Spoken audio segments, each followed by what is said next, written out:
Hello friends. आज हम लोग ड्रोन के विषय में चर्चा करने जा रहे हैं। ड्रोन का टॉपिक इंटरनल सिक्योरिटी के लिए बहुत समसामयिक महत्व का है और आंतरिक सुरक्षा से आज हम लोगों ने ये टॉपिक लिया है। इंटरनल सिक्योरिटी का टॉपिक हम लोग आज कवर करने जा रहे हैं समसामयिक विमर्श की श्रृंखला में।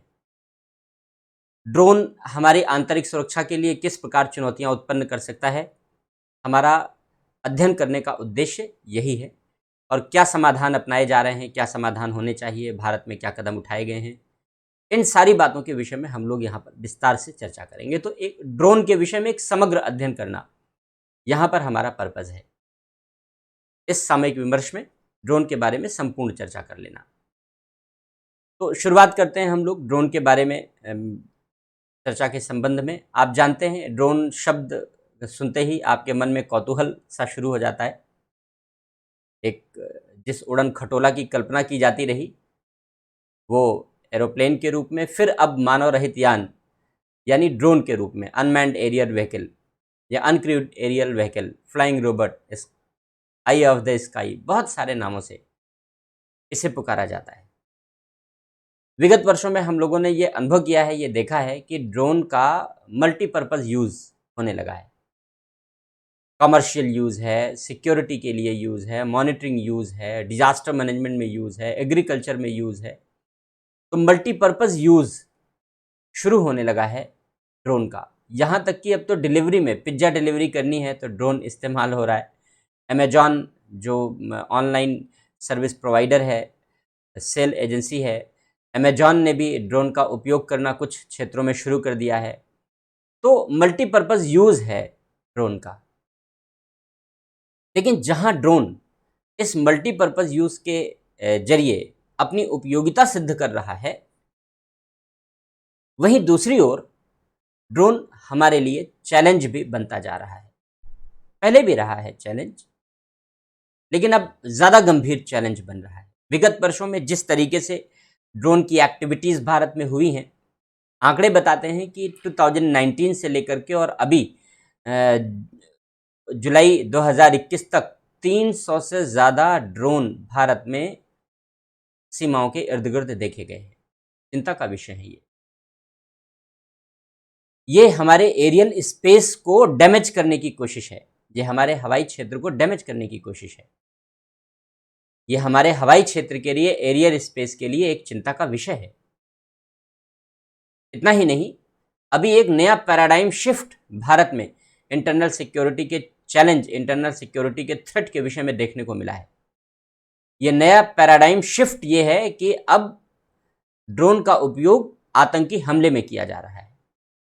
हालांकि वैश्विक पटल पर यह पहली घटना नहीं है और नई घटना नहीं है, लेकिन भारत के लिए आतंकी गतिविधियों में ड्रोन का प्रयोग निस्संदेह ये नई घटना है और ये पैराडाइम शिफ्ट है। कहने का आशय यह है, पैराडाइम शिफ्ट का मतलब यह है कि अब तक आतंकी अलग अलग तरीकों का इस्तेमाल करते रहे हैं। जब हम लोग आतंकवाद पढ़ते हैं इंटरनल सिक्योरिटी के अंतर्गत, तो आतंकवाद के दौरान हम लोग डिफरेंट तरीके के आतंकवाद पढ़ते हैं, जिसमें हम लोग ये चर्चा करते हैं कि किस तरीके से आतंकवादी अलग अलग साधनों संसाधनों का उपयोग करके और टेररिज्म की गतिविधियों को अंजाम देते हैं। जैसे हाल में लोन वुल्फ टेररिज्म प्रचलन में रहा है, साइबर टेररिज्म प्रचलन में रहा है। इसी क्रम में अब ये drone terrorism, aerial space terrorism प्रचलन में रहा है, और अब इस एरियल स्पेस टेररिज्म के बाद अब ड्रोन टेररिज्म, ड्रोन आतंकवाद अस्तित्व में आया है। भारत में ड्रोन आतंकवाद की ये पहली घटना है जो 27 जून 2021 को जम्मू में संपन्न हुई। जम्मू में एयर बेस पर, एयरफोर्स स्टेशन पर रात में ड्रोन से एक्सप्लोजिव गिराए गए, बम गिराए गए। हालांकि बड़ा नुकसान नहीं हो सका, बड़ा नुकसान होने से बच गया। लेकिन ये भी हो सकता है कि ये ड्रोन टेररिज्म का एक ट्रायल हो। ये ड्रोन टेररिज्म का एक ट्रायल हो कि चलो ट्रायल करके देखते हैं, सफल हो गया तो आगे फिर बड़ा काम करेंगे।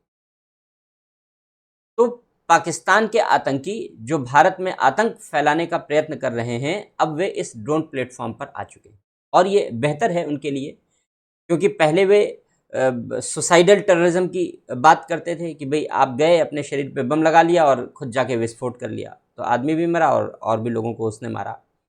सुसाइडल टेररिज्म डेवलप हुआ। हालांकि इसको डेवलप करने वाला जो आतंकी ग्रुप था वो श्रीलंका का लिट्टे था। पहला सुसाइडल टेररिज्म की शुरुआत उसी ने की थी। लेकिन फिलहाल धीरे धीरे ये पॉपुलर मोड ऑफ टेररिज्म बन गया। लेकिन उन सारी चीज़ों में बहुत ज़्यादा रिसोर्स चाहिए, बहुत ज़्यादा आपको लोगों को मोटिवेट करने के लिए बहुत ज़्यादा फोर्स देना पड़ता है कि आप अपनी हत्या करने के लिए, अपने को मारने के लिए आप लोगों को खुद मोटिवेट कर रहे हैं। तो बहुत सारा पेन, बहुत सारा इंफ्रास्ट्रक्चर, बहुत सारा रिसोर्स, बहुत सारा लॉजिस्टिक सपोर्ट ज़रूरी होता है। लेकिन ये जो नया टेररिज्म है, जो ड्रोन टेररिज्म के रूप में जन्म ले रहा है, ये ड्रोन टेररिज्म तो किसी भी लॉजिस्टिक सपोर्ट की ज़रूरत ही नहीं। ये तो बड़ा चीपेस्ट फॉर्म ऑफ टेररिज्म है। ये बहुत ही सस्ता, चीपेस्ट फॉर्म ऑफ टेररिज्म, आतंकवाद का सबसे सस्ता प्रोग्राम है। ये सबसे सस्ता मॉड्यूल है। ये बहुत सस्ते में संपन्न हो जाता है। और क्योंकि एक छोटा मोटा ड्रोन बनाने में 25-30 हज़ार रुपये की कॉस्ट आती है। थोड़ा सा और बढ़िया बड़ा बनाएंगे तो उसी हिसाब से कॉस्ट बढ़ती जाएगी। फिलहाल चीपेस्ट फॉर्म है, सस्ते में तैयार हो जाता है और एक्सप्लोजिव भी ढो सकता है, हथियार भी ढो सकता है, बहुत सारी चीज़ें आगे अभी हम लोग चर्चा करेंगे। तो ये एक नया सिक्योरिटी थ्रेट है भारत के लिए, नया सिक्योरिटी चैलेंज है, जो हमारे लैंड एरियाज़ के लिए ही नहीं बल्कि हमारे जो कोस्टल एरियाज़ हैं, उन कोस्टल एरियाज़ के लिए भी अब चुनौती बनता जा रहा है। क्योंकि बड़ी स्पीड से उड़ाए जाते हैं, 125 किलोमीटर पर आवर से लेकर के 925 किलोमीटर पर आवर की स्पीड से ड्रोन उड़ सकते हैं। अभी तक का जो डेवलपमेंट है, लेकिन ये डेवलपमेंट निरंतर हो रहा है क्योंकि रिसर्च कॉन्टिन्यूअस चल रहा है। तो जाहिर सी बात है, स्पीड बढ़ेंगे, इनकी क्षमता बढ़ेगी, इनकी मारक क्षमता बढ़ेगी, इनके द्वारा जो कैजुअलिटीज़ हैं उनकी संभावनाएं बढ़ेंगी। तो भविष्य में ड्रोन और ज़्यादा खतरनाक आकार, खतरनाक रूप लेकर के हमारे सामने आने वाले हैं। जितना ही उपयोगी रूप लेकर के हमारे सामने आ रहे हैं, उससे कम ये खतरनाक रूप लेकर के हमारे सामने नहीं आने वाले हैं। हालांकि ड्रोन के द्वारा आतंकी हमले की यह चिंता पहले ही जताई जा चुकी थी। भारत के लिए यह चिंता नई नहीं है।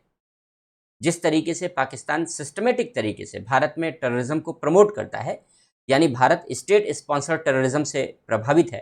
टेररिज्म के बहुत सारे रूप होते हैं, बड़े बड़े टेक्निकल शब्द यूज़ किए जाते हैं। उसी में हमने कहा स्टेट स्पॉन्सर टेररिज्म से ग्रसित है, राज्य प्रायोजित आतंकवाद से ग्रसित है भारत, क्योंकि पाकिस्तान प्रायोजित आतंकवाद से ग्रसित है। ऐसी दशा में स्वाभाविक सी बात है कि ड्रोन का उपयोग टेररिज्म के लिए किया जाएगा, ये संभावनाएं पहले ही व्यक्त की जा चुकी थी। हाँ, कब किया जाएगा ये पता नहीं था। नारियल फोड़ दिया पाकिस्तान ने जून 2021 में शुरुआत कर दी उसने, जून 2021 में ड्रोन टेररिज्म के एक नए फॉर्मेट की, टेररिज्म के एक नए रूप की। क्यों ये समय क्यों चुना गया? ये समय इसलिए चुना गया क्योंकि 2019 में जम्मू कश्मीर रीऑर्गेनाइजेशन एक्ट बनाया गया और जम्मू कश्मीर रीऑर्गेनाइजेशन एक्ट के माध्यम से जम्मू कश्मीर की व्यवस्था चेंज कर दी गई। सारी व्यवस्था केंद्र के हाथों में चली गई क्योंकि संघ राज्य क्षेत्र बन गया, यूनियन टेरिटरी बन गया। सख्ती हो गई, आतंकियों पर सख्ती हो गई। जितने जम्मू कश्मीर में जो प्रोटेक्शन देने वाले लोग थे आतंकियों को, अलगाववादी थे, अरेस्ट कर लिए गए। जितने नेता थे जो उनको प्रोटेक्शन देते थे, उनको नज़रबंद कर दिया गया। तमाम और भी संभ्रांत लोग जो मदद करते थे, आतंकियों की पनाह देते थे, overground workers, sleeper cells, underground workers की हेल्प किया करते थे। एनआईए ने छापे मार मार करके सबको आइडेंटिफाई किया। नतीजा ये हुआ कि आतंकवाद की कमर तोड़ने वाली पहल कर दी गई। अब आतंकियों को लगा कि भारत में, जम्मू कश्मीर में आतंक फैलाना अब इतना आसान नहीं रह गया, अब बहुत टफ हो गया। क्योंकि अब स्लीपर सेल मिलना, अंडरग्राउंड वर्कर मिलना, ओवरग्राउंड वर्कर मिलना धीरे धीरे टफ होते जा रहे हैं। क्योंकि अब राज्य की राजनीति तो सरकार चला नहीं रही है जो आतंकियों को पनाह दे, आतंकियों को संरक्षण दे। जम्मू कश्मीर की राजनीति ने दिया है, इसमें कोई छुपा हुआ तथ्य नहीं है। जो मैं आपको नई बात बता रहा हूँ ये हर कोई जानता है। तो ऐसी दशा में चूंकि सत्ता केंद्र के हाथों में है, कड़ाई से नियंत्रण हो रहा है, उसका नतीजा ये है कि अब जम्मू कश्मीर में टेररिज्म पर नकेल कसी जा रही है। लेकिन चूंकि पहले से ही लोगों को हम लोग जम्मू कश्मीर के उस बैकग्राउंड में नहीं जाना चाहते, इतिहास में नहीं जाना चाहते, क्योंकि डिस्कशन डिरेल हो जाएगा। हमारा डिस्कशन ड्रोन पर फोकस्ड है। तो जम्मू कश्मीर में जिस तरीके से सख्ती की गई, उससे पाकिस्तान में बैठे आतंकी समूहों को और सरकार को ये एहसास हो गया कि स्टेट स्पॉन्सर्ड टेररिज्म, राज्य प्रायोजित आतंकवाद, यानी भारत में पाकिस्तान प्रायोजित आतंकवाद अब मैन पावर के जरिए नहीं चल सकता। उसकी अवधि लंबी नहीं है, वो अंतिम सांसें गिन रहा है। इसलिए अनमैन्ड पावर यूज करना पड़ेगा टेररिज्म को प्रमोट करने के लिए। तो ड्रोन एक अनमैन्ड पावर टेररिज्म है थ्रू पाकिस्तान। पाकिस्तान के जरिए चलने वाला एक अनमैन्ड पावर टेररिज्म है, बिना इंसान के आतंक को प्रयोग करने की शक्ति है। और इसी रूप में ड्रोन विगत वर्षों में अब एक चिंता के रूप में हमारे सामने उत्पन्न हुआ है। इसी विषय में हम लोग चर्चा करेंगे कि क्या अप्रोच भारत सरकार ने अपनाया है। सरकार कदम उठा रही है, क्योंकि सरकार भी आगाह है, सरकार को भी इस खतरे के प्रति जानकारी है, इसलिए सरकार ने कुछ कदम उठाए हैं, सरकार के द्वारा कुछ कदम उठाए जा रहे हैं, और क्या किया जाना चाहिए, इन सारी बातों पर हमारी चर्चा फोकस होगी। तो एक ये बेसिक सा इंट्रोडक्शन था इस टॉपिक के विषय में। ड्रोन है क्या, किस रूप में कैसे कैसे ड्रोन का वर्गीकरण होता है, कैसे ड्रोन का काम करते हैं, इनकी क्या उपयोगिता होती है, कैसे ये सिक्योरिटी के लिए चैलेंज हैं, समाधान के लिए क्या कदम हो सकता है, क्या उठा रहे हैं, इन सारी बातों पर एक एक करके हम लोग चर्चा शुरू करते हैं। तो ड्रोन, जिसे हम लोग ड्रोन के रूप में कह रहे हैं, क्वेश्चंस आपके अंत में ले लेंगे, डिस्कशन के अंत में आपके क्वेश्चंस ले लेंगे। तो ड्रोन अनमैन्ड एरियल व्हीकल कहलाते हैं, UAV। ड्रोन कहते हैं हम इन्हें पॉपुलर भाषा में, ड्रोन कहते हैं अनमैन्ड एरियल व्हीकल। एक ऐसा एरियल व्हीकल है, हवाई साधन है, जिसको मनुष्य के द्वारा संचालित नहीं किया जाता, मानव रहित यान, मानव रहित यान। इसीलिए इसको अनक्रूड, क्योंकि यूपीएससी किसी भी शब्द का उपयोग कर सकता है, अनक्रूड एरियल व्हीकल कहते हैं। क्रू कहते हैं, क्रू मतलब होता है दल। जैसे क्रू शब्द का उपयोग किया जाता है ना, जो लोग पायलट का जो समूह होता है, जो हवाई जहाज उड़ाते हैं, उनका जो पूरा ग्रुप होता है, उसको क्रू कहते हैं। इसलिए उनके लिए जो शब्द इस्तेमाल कहते हैं, क्रू मेंबर्स कहते हैं। सुना होगा ये शब्द। तो क्रू मतलब होता है उन समूह, एक दल, जो विशेषकर जो विमान चलाते हैं, उनके लिए ये शब्द प्रयोग में लाया जाता है। तो अनक्रूड एरियल व्हीकल का मतलब है कि जो क्रू मेंबर्स होते हैं, जिनके द्वारा विमान चलाया जाता है, बिना ऐसे दल के, बिना ऐसे समूह के चलने वाला हवाई यान, एरियल व्हीकल, हवाई यान, उसे अनक्रूड एरियल व्हीकल भी कहते हैं। इसे फ्लाइंग रोबोट भी कहते हैं, क्योंकि सॉफ्टवेयर पर बेस्ड है, हार्डवेयर सॉफ्टवेयर पर बेस्ड है, और दूर बैठ करके हम इसे कंट्रोल कर सकते हैं, फ्रीक्वेंसीज से कंट्रोल करते हैं। अब तो रेडियो फ्रीक्वेंसीज भी यूज़ की जाने लगी हैं कंट्रोल करने के लिए, इसलिए इन्हें फ्लाइंग रोबोट के नाम से भी जाना जाता है। आई ऑफ द स्काई कहते हैं, क्योंकि जब ड्रोन उड़ाते हैं तो ड्रोन में हम छोटे छोटे सेंसर्स लगा देते हैं, कैमरेज लगाते हैं हम। तो जब हम कैमराज लगाते हैं, कैमरा लगा देते हैं, सेंसर लगा देते हैं, तो हम उससे निगरानी कर सकते हैं ऊपर से। तो चूंकि हम आसमान से निगरानी कर सकते हैं ड्रोन से, इसलिए इसको आई ऑफ द स्काई कहते हैं। या इसको रिमोटली पायलटेड एयरक्राफ्ट भी कहते हैं, RPA कहते हैं।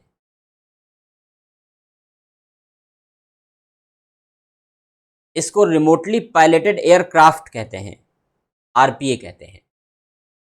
तो ये विभिन्न नाम हैं ड्रोन के, यानी जिसे हम लोग संक्षेप में ड्रोन कह रहे हैं, अध्ययन के तौर पर, लेखन के तौर पर, या प्रयोग के तौर पर, इन तमाम नामों से ड्रोन को पुकारा जाता है। बेसिकली एक छोटे आकार के ये इलेक्ट्रॉनिक इक्विपमेंट हैं, छोटे आकार के इलेक्ट्रॉनिक उपकरण हैं जिनका उपयोग एरियल स्पेस में व्हीकल के रूप में किया जाता है। हवाई क्षेत्र में व्हीकल के रूप में किया जाता है, उसी को हम ड्रोन कहते हैं। ड्रोन कोई नई बात नहीं है, बहुत पहले से ड्रोन का निर्माण किया जा रहा है, विभिन्न रूपों में निर्माण किया जा रहा है। 1917 में पहली बार एक हवाई टॉर्पीडो बनाया गया। 1917 में। उसका पर्पस था बम गिराने के लिए इसका उपयोग किया जाए। तो ये जो हवाई टॉर्पीडो बनाया गया, ये भी मानव रहित था, उसको कंट्रोल कर रहे थे। तो ये एरियल टॉर्पीडो जो तैयार किया गया, ये बेसिकली ड्रोन का ही एक फॉर्म था, ड्रोन का ही एक रूप था। अमेरिका में तैयार किया गया और आगे चल करके चार्ल्स कैटरिंग ने इसे तैयार किया था। इसके बाद आगे चल करके 1937 में अमेरिका ने इस प्रकार के जो एरियल टॉर्पीडोज थे, इन एरियल टॉर्पीडोज को, जिन्हें हम पुराने ज़माने का ड्रोन कह सकते हैं, इनको उड़ाने के लिए रेडियो फ्रिक्वेंसी का यूज़ करना शुरू किया। अब जब रेडियो फ्रिक्वेंसी का यूज़ करना शुरू किया गया तो अब इसका यूज़ और ज़्यादा डायनेमिक हो गया और ज़्यादा पॉपुलर होने लगा। बड़े पैमाने पर इसका सबसे बड़ा यूज़ देखने को तब मिलता है जब अमेरिका खाड़ी युद्ध में इन्वॉल्व था। 1991 में अमेरिका जब खाड़ी युद्ध में संलग्न था, तब इसका एक युद्ध में विनाशक गतिविधि के रूप में इसका बड़ा प्रयोग उस युद्ध में देखने को मिला। इतना ही नहीं, अमेरिका ने बहुत तरह तरह के ड्रोन बना रखे हैं, छोटे से लेकर बड़े तक, और वो अपने सैन्य ऑपरेशन के लिए इसका प्रयोग करता रहा है। आपने अफगानिस्तान में तालिबान के विरुद्ध अमेरिका के द्वारा यूज़ किए जाने वाले ड्रोन की खबरें भी पढ़ी होंगी, तस्वीरें भी देखी होंगी, और उसके तबाही और उसके द्वारा जो नष्ट करने का एरिया है, उसकी जानकारी भी ली होगी। तो अमेरिका के पास अब बड़े आधुनिक किस्म के ड्रोन विकसित हो चुके हैं। अमेरिका और इजराइल, ये दो देश ऐसे हैं जिनके पास आधुनिक किस्म के ड्रोन हैं। अन्य देशों ने भी बना लिए हैं, चीन ने भी बनाया है, रशिया ने भी बनाया, अब हम भी बना रहे हैं। तो ड्रोन सभी देशों में अब धीरे धीरे, बड़े देशों में, सभी देशों में बनने की प्रवृत्ति विकसित हो गई है। लेकिन इजराइल और अमेरिका, इनके ड्रोन विश्व के सबसे आधुनिक ड्रोन माने जाते हैं, और इसीलिए हमने इजराइल से भारत में ड्रोन खरीदने का समझौता भी कर रखा है। और इजराइल हमें जो बम वर्षक हैं, जो युद्ध में प्रयोग किए जा सकते हैं, जो भारी मात्रा में हथियार लिए जा सकते हैं, जो बम टारगेटेड बम गिरा सकते हैं, इस तरीके से के गतिविधियां संपन्न करने वाले ड्रोन भारत इजराइल से खरीद रहा है। अब हम नया डेवलपमेंट हमने ये किया है कि हम केवल ड्रोन ही इजराइल से नहीं खरीद रहे हैं, बल्कि ड्रोन को रोकने और ड्रोन को मार गिराने की जो तकनीक है, वो भी हम इजराइल से मंगा रहे हैं। उसके भी उपकरण हम स्मैश 2000 प्लस, आगे चर्चा करेंगे अभी हम लोग, स्मैश 2000 प्लस भी हम इजराइल से बना रहे हैं। तो फिलहाल जो अमेरिका और इजराइल के ड्रोन हैं, वो दुनिया के सबसे हाई क्वालिटी ड्रोन माने जाते हैं। अमेरिका में एक प्लेन बनाया गया है, उसको X-37B प्लेन कहते हैं, अमेरिका ने बनाया है। बड़ा मिस्टीरियस प्लेन है अमेरिका का, बड़ा रहस्यमयी प्लेन माना जाता है। अमेरिका इस प्लेन के बारे में ज़्यादा कुछ बताता नहीं है, लेकिन ये जो X-37B है अमेरिका का, ये जो रहस्यमयी प्लेन है अमेरिका का, यह माना जाता है, यह वास्तव में ड्रोन का ही एक दूसरा रूप है। ड्रोन का ही एक दूसरा रूप है। क्यों इसे रहस्यमयी कहा जाता है? इसे रहस्यमयी इसलिए कहा जाता है क्योंकि इसमें इतनी क्षमता है कि ये अंतरिक्ष में जा करके और वापस आ जाता है। ये अंतरिक्ष में जा करके और वापस आ जाता है। तो इस प्रकार एक ऐसा ड्रोन भी है इस धरती पर अमेरिका के पास, जिसमें अंतरिक्ष के पास जा करके वापस आने की क्षमता भी है। स्वाभाविक सी बात है कि ये बहुत हाई क्वालिटी के ड्रोन की ओर इशारा करता है। हालांकि हमने पहले ही कहा कि अमेरिका इसके बारे में कुछ ज़्यादा जानकारियां सार्वजनिक करता नहीं है, इसलिए इसे रहस्यमयी प्लेन कह दिया जाता है। लेकिन जो सूचनाएं आती हैं बाहर, उन सूचनाओं के आधार पर इसे ड्रोन का ही एक रूप माना जाता है। X-37 बिगो। कहने का आशय यह है, इन सारे एग्जाम्पल को बताने का आशय यह है कि ड्रोन की दुनिया अब डेवलपमेंट में बहुत आगे निकल चुकी है। छोटे नैनो साइज से लेकर के और लार्ज साइज तक के युद्धक ड्रोन, कॉम्बैट ड्रोन जिन्हें कहते हैं, कॉम्बैट ड्रोन, युद्धक ड्रोन तैयार किए जा रहे हैं। अमेरिका और इजराइल के पास बड़े युद्धक ड्रोन हैं और ऐसे ही युद्धक ड्रोन हम इजराइल से मंगा रहे हैं, आ रहा है हमारे। तो ड्रोन को हम लोग फिर अलग अलग साइज में इसी आधार पर बांटते हैं। किस तरीके से ड्रोन का क्लासिफिकेशन होता है, उस क्लासिफिकेशन की चर्चा कर लेते हैं हम लोग। ड्रोन क्लासिफिकेशन, ड्रोन का वर्गीकरण। तो ड्रोन को वेट के हिसाब से वर्गीकृत किया जाता है। तो सबसे पहला जो वर्गीकरण है वो नैनो ड्रोन होता है। दूसरा माइक्रो, सूक्ष्म। तीसरा स्मॉल। चौथा मीडियम और पांचवा लार्ज। तो ये क्लासिफिकेशन ड्रोन के अपनाए जाते हैं, साइज के हिसाब से अपनाया जाता है। जिस ड्रोन का वेट 250 ग्राम से कम होता है, लेस देन 250 ग्राम, जिस ड्रोन का वेट 250 ग्राम से कम होता है वो नैनो ड्रोन कहलाता है। नैनो ड्रोन कहलाता है, जैसे फोटोग्राफी में यूज़ होता है। अब आपने देखा होगा शादियों में, अब जो फोटोग्राफर है बड़े एडवांस हो गए, तो अब वे ड्रोन यूज़ करते हैं वीडियो रिकॉर्डिंग करने के लिए, स्नैपशॉट के लिए अब वे ड्रोन यूज़ करने लगे हैं। सिनेमेटोग्राफी में पहले यूज़ होता रहा है, फिल्में बनाने में पहले से ही यूज़ होता रहा है, कुछ समय पहले से ही प्रयोग किया जाने लगा है। तो अब ड्रोन का बड़ा ही मल्टीपर्पज़ यूज़ है। अभी चर्चा करते हैं, उस पर यूज़ पर आते हैं। तो क्लासिफिकेशन पढ़ लेते हैं। तो नैनो ड्रोन होता है 250 ग्राम से कम वेट का होता है, अकॉर्डिंग टू वेट है, ये वेट के हिसाब से है। माइक्रो ड्रोन जिसका वेट 250 ग्राम से लेकर के 2 केजी तक होता है, उसे माइक्रो ड्रोन कहते हैं। स्मॉल ड्रोन उसे कहते हैं जिसका वेट 2 केजी से लेकर के 25 केजी से कम होता है, 25 केजी से कम होता है, उसे स्मॉल ड्रोन कहते हैं। मीडियम ड्रोन में आता है जिसका वेट 25 केजी से लेकर के और 150 केजी से कम होता है, 150 किलोग्राम, 150 किलोग्राम से कम होता है, 150 किलो, एक कुंतल 50 किलो, 150 किलो, 150 किलोग्राम से कम होता है, वो मीडियम साइज़ के ड्रोन कहलाते हैं।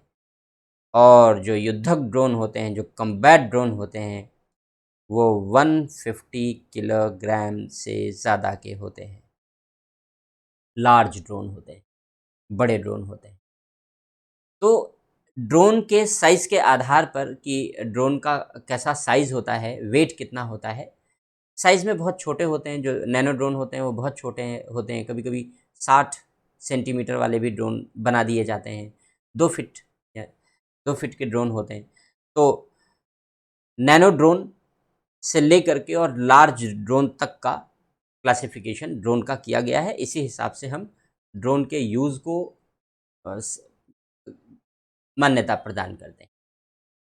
ड्रोन के यूज़ के लिए अपनी अलग अलग पॉलिसी बनाई गई है। भारत सरकार ने भी पॉलिसी बनाई है, ड्रोन रेगुलेशन 1.0 बनाया गया है 2018 में। अभी संक्षिप्त में उसकी चर्चा कर लेते हैं संक्षेप में। तो गवर्नमेंट ने भी रेगुलेशंस बनाए हैं जिससे ड्रोन पर प्रभावी तरीके से कंट्रोल किया जा सके और ड्रोन पर प्रभावी तरीके से ड्रोन के यूज़ को मॉनिटर किया जा सके। क्या यूज़ है ड्रोन का, उपयोगिता क्या है, हम लोग ड्रोन की उपयोगिता के बारे में चर्चा करते हैं, एप्लीकेशन के बारे में चर्चा करते हैं कि ड्रोन के एप्लीकेशन क्या क्या हैं, यूज़ क्या क्या हैं, यूटिलिटी क्या क्या है, कुछ भी कह लीजिए। ड्रोन की यूटिलिटी क्या क्या है, किन क्षेत्रों में ड्रोन का उपयोग किया जाता है। मल्टीपर्पज़ यूज़ है। हमने पहले बताया कि ड्रोन का अब मल्टीपर्पज़ यूज़ है, बहुत सारे सेक्टर में ड्रोन का उपयोग किया जा रहा है। फॉर एग्जाम्पल, उदाहरण के लिए सिविल पर्पस से, लोगों को सुविधाएं देने के पर्पस से, कमर्शियल पर्पस से, वाणिज्य की गतिविधियां संपन्न करने के लिए, सिक्योरिटी के पर्पस से और मिलिट्री पर्पस से। ये सभी पर्पस हैं, उद्देश्य हैं, जिनके लिए ड्रोन का प्रयोग अब किया जाने लगा है। सिविल पर्पस से भी होता है, कमर्शियल पर्पस से भी होता है, सिक्योरिटी पर्पस से भी होता है, मिलिट्री पर्पस से होता है। कैसे इन सारे चीज़ों के लिए ड्रोन का प्रयोग करते हैं, हम लोग इसी बात के विषय में यहाँ पर एक सामान्य सी चर्चा कर लेते हैं। आप लोग जानते हैं सिविल यूज़ क्या है इसका। सिविल मतलब नागरिकों के यूज़ के लिए। सिविल यूज़ जहाँ भी यूज़ करते हैं नागरिकों के यूज़ के लिए, नागरिक अपनी सुविधाओं के लिए, नागरिक अपनी व्यवस्थाओं के लिए, नागरिकों को दी जाने वाली सुविधाओं और व्यवस्थाओं के लिए, तो ये सब सिविल यूज़ में आता है। जैसे फोटोग्राफी है, हमने बताया कि कोई भी समारोह हो रहा है, अब कोई भी फंक्शन हो रहा है, उस सारे फंक्शन में अब फोटोग्राफी के लिए नैनो ड्रोन का यूज़ होता है। नैनो ड्रोन ही यूज़ होते हैं, उससे बड़ा ड्रोन यूज़ नहीं हो सकता। अनुमति ही नहीं है, उसकी परमिशन ही नहीं है ड्रोन रेगुलेशन के अंतर्गत। तो जो ड्रोन यूज़ होते हैं सिविल पर्पस से फोटोग्राफी के लिए, वो नैनो ड्रोन होते हैं। तो फोटोग्राफी में यूज़ होता है, फिल्में बनाने में इनका प्रयोग किया जाता है, सिनेमेटोग्राफी में इनका उपयोग किया जाता है। एग्रीकल्चर में, आप खेती कर रहे हैं, खेती करने में इनका यूज़ किया जाता है। एग्रीकल्चर पर्पस से कैसे करते हैं, पेस्टिसाइड का छिड़काव करना है तो हमने ड्रोन का यूज़ कर लिया, ड्रोन के माध्यम से हमने कर लिया। तो इस तरीके से छोटे छोटे यूज़ के लिए हम ड्रोन को अलग अलग गतिविधियों में प्रयोग में लाते हैं। सिविल व्यवस्था को, जो हमारा सिविल ऑर्डर है, पब्लिक ऑर्डर है, उसको मेंटेन करने के लिए, पब्लिक ऑर्डर को कौन मेंटेन करता है, जो हमारी ट्रैफिक मशीनरी होती है, ट्रैफिक पुलिस होता है, ट्रैफिक डिपार्टमेंट होता है, वो मैनेज करता है, वो मॉनिटर करता है, वो ध्यान देता है। तो वो कैसे इसको मैनेज करेगा, इसके लिए वो ड्रोन का इस्तेमाल कर सकता है। ड्रोन का इस्तेमाल करके ट्रैफिक मैनेजमेंट कर रहा है वो। तो अब बड़े शहरों में ट्रैफिक मैनेजमेंट के लिए, ट्रैफिक कंट्रोल के लिए, इन सब के लिए ड्रोन का प्रयोग किया जाने लगा है। जब ड्रोन नहीं होता था तो कैसे करते थे, तब हेलीकॉप्टर का यूज़ करते थे। बड़ा मुश्किल था, छोटे शहरों में तो हो ही नहीं सकता, क्योंकि इतने ऊपर से निगरानी छोटे शहरों में कहाँ हो पाएगी, बड़ा कंजेस्टेड होता है। लेकिन बड़े एरियाज़ में हेलीकॉप्टर से निगरानी होती थी। अब हेलीकॉप्टर की जगह ड्रोन ने ले ली। एक जगह बैठ के कंप्यूटर से ऑपरेट कर रहे हैं और ड्रोन से हम उस एरिया की निगरानी कर ले रहे हैं। अब हेलीकॉप्टर की ज़रूरत ही नहीं रही, खर्चा भी बच गया, पैसा भी बच गया और समस्याएं भी बच गई। ड्रोन को हम नीचे तक ला करके निगरानी कर सकते हैं, हेलीकॉप्टर पर हम एक सीमा पर बैठ कर ही निगरानी कर सकते थे। तो जो चेंजेस हैं वो बहुत तेज़ी से आए हैं और इमरजेंसी सर्विसेज के लिए भी आए हैं। अब सिविल पर्पस से इमरजेंसी सर्विसेज के लिए भी आ गए हैं, जैसे हेल्थ सप्लाईज के लिए। आप घर में बैठे हैं, आपको इमरजेंसी दवाओं की ज़रूरत हुई, दवा का पैकेट आप तक पहुंचाने में समय लगेगा, तो ड्रोन के जरिए हेल्थ सप्लाई कर दी गई। ड्रग सप्लाई, ड्रग मतलब दवा, ड्रग मतलब वो वाला ड्रग मत समझिएगा, अफीम, हीरोइन और इस टाइप वाला। ड्रग मतलब दवा, मेडिसिन, मेडिसिन कहते हैं, ड्रग नहीं यूज़ करते हैं। चलिए, तो मेडिसिन सप्लाई कर दी गई, मेडिसिन का यूज़ हो गया। अब तो ट्रांसप्लांटेशन में भी, हार्ट ट्रांसप्लांटेशन करना है, किडनी ट्रांसप्लांटेशन करना है, तो हमें सड़क के रास्ते से ले जाने पर ग्रीन कॉरिडोर बनाना पड़ता था। ग्रीन कॉरिडोर का मतलब है कि किडनी ट्रांसप्लांटेशन के लिए किडनी हवाई जहाज़ पर आई और वहाँ से मान लीजिए दिल्ली में एम्स में प्रत्यारोपण होना है और कहीं से आ गई, बंगलोर वगैरह से उड़ करके, मुंबई से उड़ करके हवाई जहाज़ के जरिए ले आई गई। तो अब वहाँ से एम्स तक आने में, एयरपोर्ट से, दिल्ली एयरपोर्ट से एम्स तक आने में कम से कम 1 घंटा लगेगा। तो अब तो बहुत ज़्यादा समय लगेगा। तो ग्रीन कॉरिडोर बना दिया जाता था, मैसेज कर दिया जाता था कि भाई ये हार्ट ट्रांसप्लांटेशन के लिए जा रहा है, इमरजेंसी है, रूट खाली रखो। तो सारे ट्रैफिक रोक दिए जाते थे, सारे ट्रैफिक रोक करके और उसको सीधे पहुंचा दिया जाता था बिना किसी चौराहे पर रोक टोक के। उसको ग्रीन कॉरिडोर कहते थे। लेकिन उस ग्रीन कॉरिडोर में 1 घंटे अगर ट्रैफिक रुक गया, आधे घंटे ट्रैफिक रुक गया, तो बाकी हर जगह जाम लग जाता है, क्योंकि क्राउड बहुत ज़्यादा है, रश बहुत ज़्यादा है रोड पर। तो पेन बिल, जो हमारी ट्रैफिक मशीनरीज हैं, जो लॉ एंड ऑर्डर मशीनरीज हैं, उन्हें भी पेन लेना पड़ता है। तो उससे ज़्यादा आसान है ड्रोन से लिफ्ट करा लीजिए, पहुंचा दीजिए, बात खत्म हो गई, कम समय में भी पहुंच जाएगा। रोड ट्रांसपोर्टेशन के जरिए जो ये एरियल ट्रांसपोर्टेशन है, ड्रोन ट्रांसपोर्टेशन है, वो स्पीडी है, ज़्यादा तेज चलाएगा, तो समय भी कम लगेगा, बिना इस प्रकार के समस्याओं के पहुंच जाएगा। तो इस तरीके की एक्टिविटीज संपन्न की गई हैं ड्रोन से। तो ड्रोन इन सारे क्षेत्रों में सिविल पर्पज से नागरिक उद्देश्यों की पूर्ति के लिए विविध क्षेत्रों में विविध तरीके से, विविध रूपों में अपनी प्रभावी भूमिका का निर्वाह कर रहा है, करता रहा है। इन सिविल पर्पस के अलावा अब कमर्शियल पर्पस के लिए यूज होने लगा है। कमर्शियल पर्पस में पिज्ज़ा सप्लाई करनी है। मुंबई में एक शॉप ने पिज्ज़ा सप्लाई कर दी थी, तो उस समय बड़ा कौतूहल का विषय था। ब्रिटेन में और भी जगहों पर अमेजॉन ने कहीं कहीं कुछ क्षेत्रों में एरियल सप्लाई रखी है, एरियल यानी ड्रोन सप्लाई रखी है। तो कमर्शियल पर्पस से भी अब ड्रोन को उड़ाने की परमिशन दी जा चुकी है। रिस्ट्रिक्शंस हैं उस पर, रेगुलेशंस हैं उस पर, लेकिन उन रिस्ट्रिक्शंस और रेगुलेशंस के अधीन उन्हें यूज़ करने की परमिशन ऑलरेडी दी जा चुकी है, अनुमति दी जा चुकी है। तो ड्रोन अब कमर्शियल पर्पस से भी प्रयोग में लाए जा रहे हैं, डिजास्टर मैनेजमेंट के लिए भी प्रयोग में लाए जाते हैं। जब कोई भी आपदा आती है, भूकंप आ गया, बाढ़ आ गई, या फिर कहीं पर लैंडस्लाइड हो गई, पहाड़ों पर अक्सर बारिश के मौसम में लैंडस्लाइड हो जाती है, तो ऐसे सभी मामलों में अगर हमें रेस्क्यू ऑपरेशन चलाने हैं, तो हमें जानकारी नहीं है कि कहाँ कितने लोग फंसे हैं और कहाँ रेस्क्यू ऑपरेशन हमें तेज़ी से चलाना है, जिससे हम लोगों को बचा सकें, लोगों की जानें बचा सकें। ड्रोन के माध्यम से हम मॉनिटर कर सकते हैं, और ड्रोन के माध्यम से हम अपने रेस्क्यू ऑपरेशन को स्पीड अप कर सकते हैं, तेज कर सकते हैं।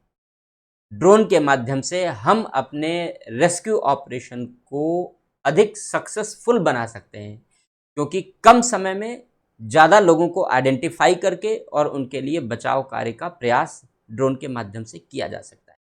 तो डिजास्टर मैनेजमेंट में, आपदाओं के प्रबंध में, क्योंकि आपदाओं का प्रबंध करना भारत के लिए किसी आपदा से कम नहीं रहा, किसी भी देश के लिए आपदाओं का प्रबंध करना किसी आपदा से कम नहीं होता।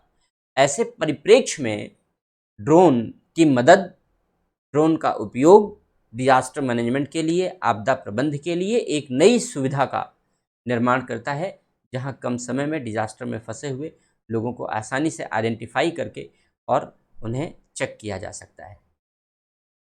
सिक्योरिटी पर्पस से ड्रोन हेल्पफुल साबित हो रहा है। अगर हमें मॉनिटरिंग करनी है किसी एरिया की, लॉ एंड ऑर्डर एडमिनिस्ट्रेशन को ध्यान में रखते हुए हमें किसी एरिया की मॉनिटरिंग करनी है, निगरानी करनी है, तो ड्रोन हमारे काम आ सकता है। अगर हमें खुफिया सूचनाएं कलेक्ट करनी है, खुफिया सूचनाएं इकट्ठी करनी है, तो इंटेलिजेंस, अभी तक मैन पावर इंटेलिजेंस होता था, हम आदमी को ही यूज़ करते थे, वही इंटेलिजेंस कलेक्ट करके ले आता था। लेकिन अब अनमैन्ड इंटेलिजेंस भी होने लगा है। अनमैन्ड इंटेलिजेंस का मतलब है कि बिना आदमियों की मदद के हम इंटेलिजेंस इकट्ठा कर सकते हैं, बिना आदमियों की मदद के हम खुफिया सूचनाएं इकट्ठी कर सकते हैं। क्योंकि जब इंसान को खुफिया सूचनाएं इकट्ठी करने पर लगाते हैं, तो उसके जीवन को थ्रेट बना रहता है, खतरा बना रहता है। हमने किसी को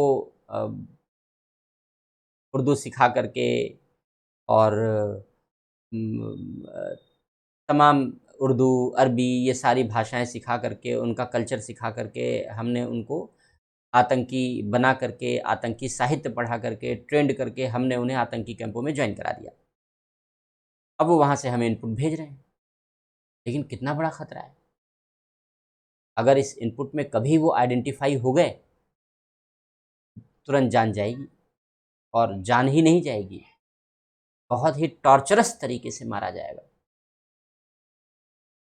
तो कितने खतरे उठा करके हमारे पास जो मैन्ड इंटेलिजेंस होते हैं, हमारे इंटेलिजेंस यूनिट के लोग होते हैं, raw research and analysis wing के लोग हैं, इंटेलिजेंस ब्यूरो के लोग हैं, जितने भी हमारे इंटेलिजेंस एजेंसी के लोग हैं, वो अपनी जान पर खेल करके हमारे लिए इंटेलिजेंस कलेक्ट करते हैं। लेकिन ड्रोन के यूज़ से हम इस प्रकार के इंटेलिजेंस कलेक्शन में अधिक सहायता ले सकते हैं, अधिक मदद ले सकते हैं, और बिना खतरे के या कम खतरे के साथ हम इंटेलिजेंस का कलेक्शन कर सकते हैं।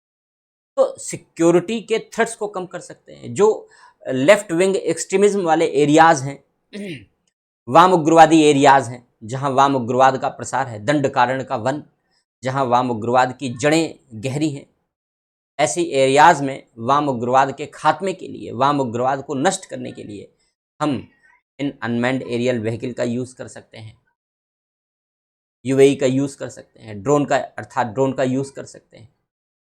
जो नक्सलियों के कैंप हैं, जहां वे कैंप बना करके रहते हैं, उनके कैंपों को नष्ट करने के लिए, उनके हथियारों को नष्ट करने के लिए, उनका जो लॉजिस्टिक सपोर्ट है उसे नष्ट करने के लिए, इन सारी बातों को ख़त्म करने के लिए हम ड्रोन का बेहतर उपयोग कर सकते हैं।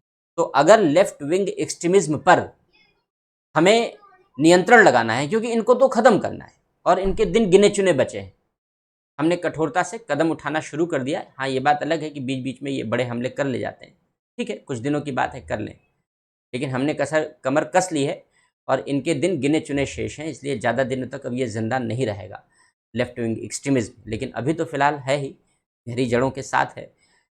लेकिन अगर हम लोग इस तरीके की नई स्ट्रेटजी प्लान करते हैं और मैन्ड सपोर्ट के साथ अनमैन्ड सपोर्ट प्रोवाइड कर देते हैं, सीआरपीएफ की टुकड़ियों को जो वहाँ पर बड़ी मात्रा में तैनात हैं, हम ड्रोन यूज़ करने की, ड्रोन अभी यूज़ हो रहे हैं, नैनो ड्रोन यूज़ हो रहे हैं, लेकिन वो बहुत इफेक्टिव नहीं है, बहुत इफेक्टिव नहीं है। इसलिए बहुत इफेक्टिव ड्रोन हमें देने पड़ेंगे, अच्छे सेंसर वाले देने पड़ेंगे, अच्छे क्वालिटी, जो इंफ्रारेड कैमरे होते हैं, हाई सेंसर कैमरे होते हैं, क्योंकि हमारे पास ये सारी चीज़ें हमारे साथ समस्या क्या है, हम बनाते नहीं इसे भारत में, क्योंकि पिछड़े देश हैं, तो पिछड़े देश ये सब काम करते नहीं। तो अब धीरे धीरे बनाने की कोशिश कर रहे हैं, अब धीरे धीरे आत्मनिर्भरता की ओर जा रहे हैं। तो हम ताइवान और चीन से मंगाते हैं ज़्यादातर। ताइवान से जो आता है सामान, उसमें थोड़ी बहुत क्वालिटी तो होती है, चाइनीज़ माल ही है, उसमें कोई दो राय नहीं है। तो ऐसी दशा में हम जो इक्विपमेंट मंगाते हैं ड्रोन के लिए, हम भले यहाँ पर असेंबल कर लें, लेकिन जो उनका जो हार्डवेयर है, वो हार्डवेयर हमारे पास अवेलेबल नहीं होता, वो हमें दूसरों से ही, दूसरे देशों, मेजरली चीन और ताइवान, इन्हीं दो देशों से आता है। तो हमें हाई क्वालिटी हार्डवेयर मंगाने होंगे और अब धीरे धीरे अपने देश में बनाना भी शुरू करना होगा, क्योंकि इसके लिए भी पॉलिसी बना दी गई है। अब यूएस रूल्स बनाए गए हैं, अनमैन्ड एयरक्राफ्ट रूल्स बना दिए गए हैं और उसके तहत अब प्रोडक्शन को भी प्रमोट किया जा रहा है। तो आत्मनिर्भर भारत की दिशा में अच्छी बात है, प्रमोट हो जाए तो जैसे हम हार्डवेयर और सॉफ्टवेयर को अपने यहाँ डेवलप करने लगेंगे, सॉफ्टवेयर तो हम डेवलप कर लेते हैं, हार्डवेयर नहीं डेवलप कर पाते, तो उत्पादन इकाइयाँ बना करके और हार्डवेयर हम डेवलप करने लगेंगे, तो हमारे पास अच्छी क्वालिटी के ड्रोन अवेलेबल हो जाएंगे। और जो हम सिक्योरिटी फोर्सेस को देंगे, जैसे सीआरपीएफ की यूनिट को देंगे, तो वे बेहतर तरीके से मॉनिटर कर पाएंगी। अभी भी अगर जब हम इस मुद्दे को उठाते हैं तो लोग तर्क देते हैं कि यूज़ तो कर ही रही हैं, हम भी मानते हैं यूज़ कर रही हैं, लेकिन जिस ड्रोन को वो यूज़ कर रही हैं उसकी क्वालिटी क्या है, ये भी इम्पॉर्टेंट है। तो क्वालिटेटिव ड्रोन हमें उन्हें प्रोवाइड करना होगा, और जिनकी रेंज ज़्यादा होगी, हाई सेंसर कैमरे लगे होंगे, नाइट विज़न डिवाइस लगी होनी चाहिए। अब आपको ये जानकर हैरत होगी कि जो सीआरपीएफ की टुकड़ियाँ थीं, उनके पास नाइट विज़न डिवाइस ही नहीं होती थी। नाइट विज़न डिवाइस उसे कहते हैं जिसमें आप रात में भी दूर तक देख सकते हैं। एक तो रात में देखने का तरीका है, अंधेरे में देखने का तरीका है, आपने टॉर्च जला ली, तो आपने टॉर्च जलाई तो आप तुरंत आइडेंटिफाई हुए, और आपने दूसरे को पता नहीं आइडेंटिफाई किया या नहीं किया, आप हो गए और आप मारे गए, ये तो बड़ा खतरा है। तो फिर नाइट विज़न डिवाइस यूज़ की जाती हैं, जिसमें आप बिना खुद प्रकाश जलाए और दूर तक अंधेरे में आप देख सकते हैं, तो नाइट विज़न डिवाइस का यूज़ किया जाता है। बीएसएफ की unit night vision device use करती है क्योंकि रात में भी वो सीमाओं पर गश्त करती है, एक टुकड़ी रात में सीमाओं पर गश्त करती है। सीआरपीएफ की टुकड़ियों के पास नाइट विजन डिवाइस नहीं होती थी और हमने उनको तैनात कर दिया, जाओ लेफ्ट विंग एक्सट्रीमिज्म से लोहा लो। तो बाद में फिर बहुत दिनों की बात नहीं है, 1 दशक भी नहीं हुए उन्हें नाइट विजन डिवाइस दिए हुए, 1 दशक भी पूरे नहीं हुए। अब धीरे धीरे उन्हें नाइट विजन डिवाइस दी जा रही है जिससे रात में भी सर्च ऑपरेशन चलाए जा सकें।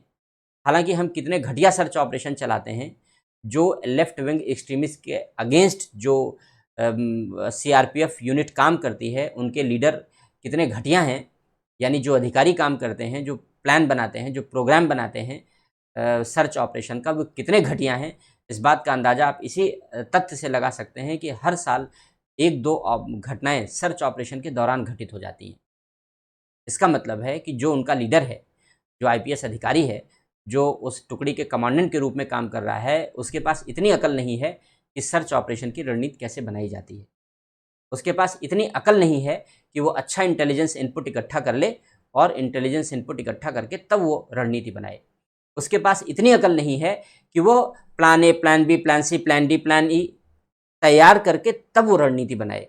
उसके पास इतनी अकल नहीं है और इसलिए हर साल सर्च ऑपरेशन में इस प्रकार की दुर्घटनाएं होती हैं और इन दुर्घटनाओं में हमारे सीआरपीएफ के जवान शहीद हो जाते हैं।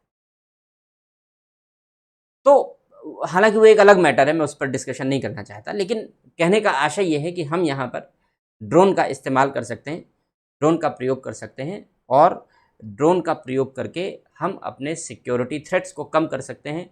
और लेफ्ट विंग एक्सट्रीमिज्म है, नॉर्थ ईस्ट में इंसर्जेंसी है, इन सब पर कठोर प्रहार कर सकते हैं, चोट कर सकते हैं, इनको हम खत्म कर सकते हैं। मिलिट्री एरियाज में, युद्ध के क्षेत्र में अब ड्रोन का इस्तेमाल होने लगा है क्योंकि अब कॉम्बैट ड्रोन आने लगे हैं। लार्ज ड्रोन कॉम्बैट ड्रोन होते हैं, वे हथियार ले जा सकते हैं, बम ले जा सकते हैं, वे बम गिरा सकते हैं। तो इस तरीके से अब कॉम्बैट ड्रोन बनाए जाने लगे हैं। भारत भी कॉम्बैट ड्रोन खरीद रहा है क्योंकि अभी हम बनाते तो है नहीं, तो हम कॉम्बैट ड्रोन खरीद रहे हैं और इस कॉम्बैट ड्रोन का उपयोग हम मिलिट्री पर्पस से करेंगे। मिलिट्री पर्पस से करने का मतलब है कि हम युद्ध के क्षेत्र में कॉम्बैट ड्रोन का उपयोग करेंगे। तो युद्ध के क्षेत्र में कॉम्बैट का ड्रोन का उपयोग करना कॉम्बैट ड्रोन के रूप में जाना जाता है। तो मल्टीपर्पज़ यूज़ है, कहने का मतलब है कि जो ड्रोन का यूज़ है, जो ड्रोन का एप्लीकेशन है, वो मल्टीपर्पज़ है, बहुउद्देशीय है ये। अब ड्रोन के इस यूज़ के पढ़ने के बाद कि ड्रोन के यूज़ क्या हैं, इनको समझने के बाद हम लोग आते हैं थ्रेट्स पर, आते हैं खतरों पर, आते हैं कि ड्रोन के खतरे क्या हैं।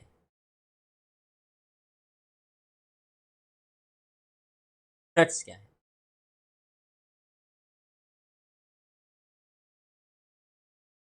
चैलेंजेस क्या हैं ड्रोन के यूज़ में। ड्रोन का यूज़ अब तेज़ी से जहाँ एक और तेज़ी से बढ़ा है, दूसरी ओर वह नए नए तरीके के खतरों के प्रति चेतावनियां दे रहा है, नए नए तरीके के खतरों के प्रति हमें आगाह भी कर रहा है। कैसे खतरे हैं ड्रोन के प्रति? पहली बात हमारी जो एयर स्पेस सिक्योरिटी है, एयर स्पेस सिक्योरिटी है, इस एयर स्पेस सिक्योरिटी के लिए ये एक बड़ा थ्रेट है, ये एक बड़ा खतरा है एयर स्पेस सिक्योरिटी के लिए। क्योंकि होता क्या है कि बड़े स्मॉल साइज़ के होते हैं, 2 फीट के होते हैं, 60 सेंटीमीटर के ड्रोन बनाए जाते हैं। तो स्मॉल साइज़ के होने के कारण रडार इन्हें पकड़ नहीं पाता। हम लोगों ने रडार बना रखा है जिसके कारण हम किसी भी एरियल एक्टिविटी को हम नोटिस कर सकते हैं, ऑब्जर्व कर सकते हैं, मॉनिटर कर सकते हैं। वो रडार जो फ्रीक्वेंसी भेजता है उससे केवल बड़े ऑब्जेक्ट कैप्चर होते हैं, स्मॉल ऑब्जेक्ट कैप्चर नहीं होते, छोटे ऑब्जेक्ट कैप्चर नहीं होते। ये रडार की लिमिटेशन है। और हमारा जो एयर सिक्योरिटी सर्विलांस है, हमारा एयर सिक्योरिटी सर्विलांस रडार पर बेस्ड है। क्योंकि रडार के, हमारा ही नहीं सभी देशों का ऑलमोस्ट सभी देशों का जो एयर सिक्योरिटी सर्विलांस है, यानी हवाई क्षेत्र की सुरक्षा की जो निगरानी है, वो राडार सिस्टम पर बेस्ड है। जो एयरफोर्स होती है वो सीमाओं के चारों ओर राडार लगा करके और मॉनिटर करती रहती है, देखती रहती है कि कोई एयर थ्रेट तो आ नहीं रहा है,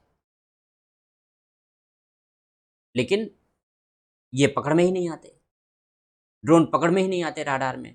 और यही कारण है कि सीमाओं पर, सीमा पार से लगभग 300 ड्रोन पिछले 2 वर्षों में 300 से ज़्यादा ड्रोन एक्टिविटीज़ देखी गई हैं। ये बहुत बड़ी संख्या है। 300 से अधिक ड्रोन एक्टिविटीज़ देखा जाना ये बहुत बड़ी संख्या। 160 एक्टिविटीज़ तो अकेले 2019 में दिखलाई पड़ी। और इस तरीके से ये हमारी हवाई सुरक्षा के लिए अब एक गंभीर खतरा बनते जा रहे हैं, क्योंकि ये हमारे हवाई क्षेत्र में प्रवेश कर जाते हैं। ये हमारे हवाई क्षेत्र में प्रवेश कर जाते हैं और हम इन्हें आइडेंटिफाई ही नहीं कर पाते, हम इन्हें पहचान ही नहीं पाते। और यही कारण है कि जो 27 जून 2021 को अभी जो घटना हुई जम्मू में, आतंकी घटना हुई, ड्रोन टेररिज्म का प्रयोग किया गया, वो इसी कारण से किया गया, जबकि एयर फोर्स स्टेशन पर किया गया।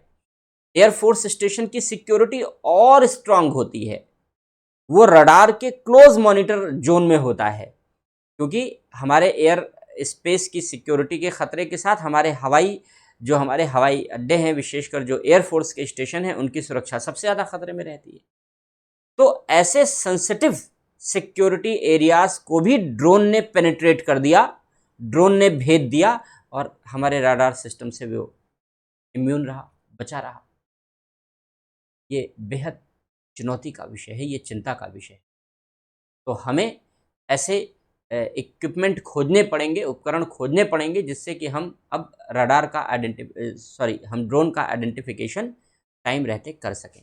तो अब इसके लिए रडार सिस्टम धीरे धीरे अपग्रेड हो रहा है, उसमें हम नए रिसर्चेस कर रहे हैं, नए शोध कर रहे हैं, DRDO भी काम कर रहा है, अन्य देश भी काम कर रहे हैं। तो इस दिशा में काम हो रहा है, प्रयास किया जा रहा है। पहला जो थ्रेट है वो एयर स्पेस सिक्योरिटी है। दूसरी बात, सिक्योरिटी के लिए, सुरक्षा के लिए खतरा है, सुरक्षा को खतरा है, सुरक्षा को वेरियस एंगल से खतरा है, बहुत तरीके से खतरा है। कैसे?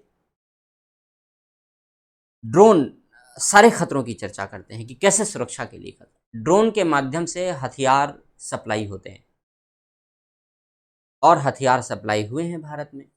पाकिस्तान ने चीन में बनी हुई AK-47, पाकिस्तान ने चीन में बने हुए तमाम हथियार, विस्फोटक, batteries, satellite phone, mobile phone, यहाँ जम्मू कश्मीर में जो ओवरग्राउंड वर्कर्स और अंडरग्राउंड वर्कर्स हैं, उन तक सप्लाई करने के लिए ड्रोन का सहारा लिया। अब पंजाब में भी कुछ ऐसे लोग हैं जो हमारी सिक्योरिटी को थ्रेट करने लगे हैं। पहले केवल जम्मू कश्मीर में थे, पंजाब में ऐसे लोग इसलिए हैं क्योंकि एक ज़माने में पंजाब में खालिस्तान का आंदोलन शुरू हुआ था। पाकिस्तान प्रायोजित ही था, उसके पीछे बड़ी इंटरेस्टिंग कहानी है, वो मैं यहाँ नहीं बता सकता क्योंकि हमारा जो डिस्कशन है वो डिरेल हो जाएगा। हम ड्रोन पर चर्चा कर रहे हैं। तो हमने उस खालिस्तान का जो आंदोलन था, यहीं के लोगों को इस्तेमाल किया, जो असंतुष्ट लोग थे, पाकिस्तानी आईएसआई ने और सेना ने, और यहीं के लोगों का इस्तेमाल करके और खालिस्तान का मूवमेंट खड़ा किया कि भाई पंजाब एक नया देश बन जाएगा, तुमको प्रधानमंत्री बना देंगे, तुमको राष्ट्रपति बना देंगे, ये लो पैसा और भारत सरकार के खिलाफ युद्ध करो।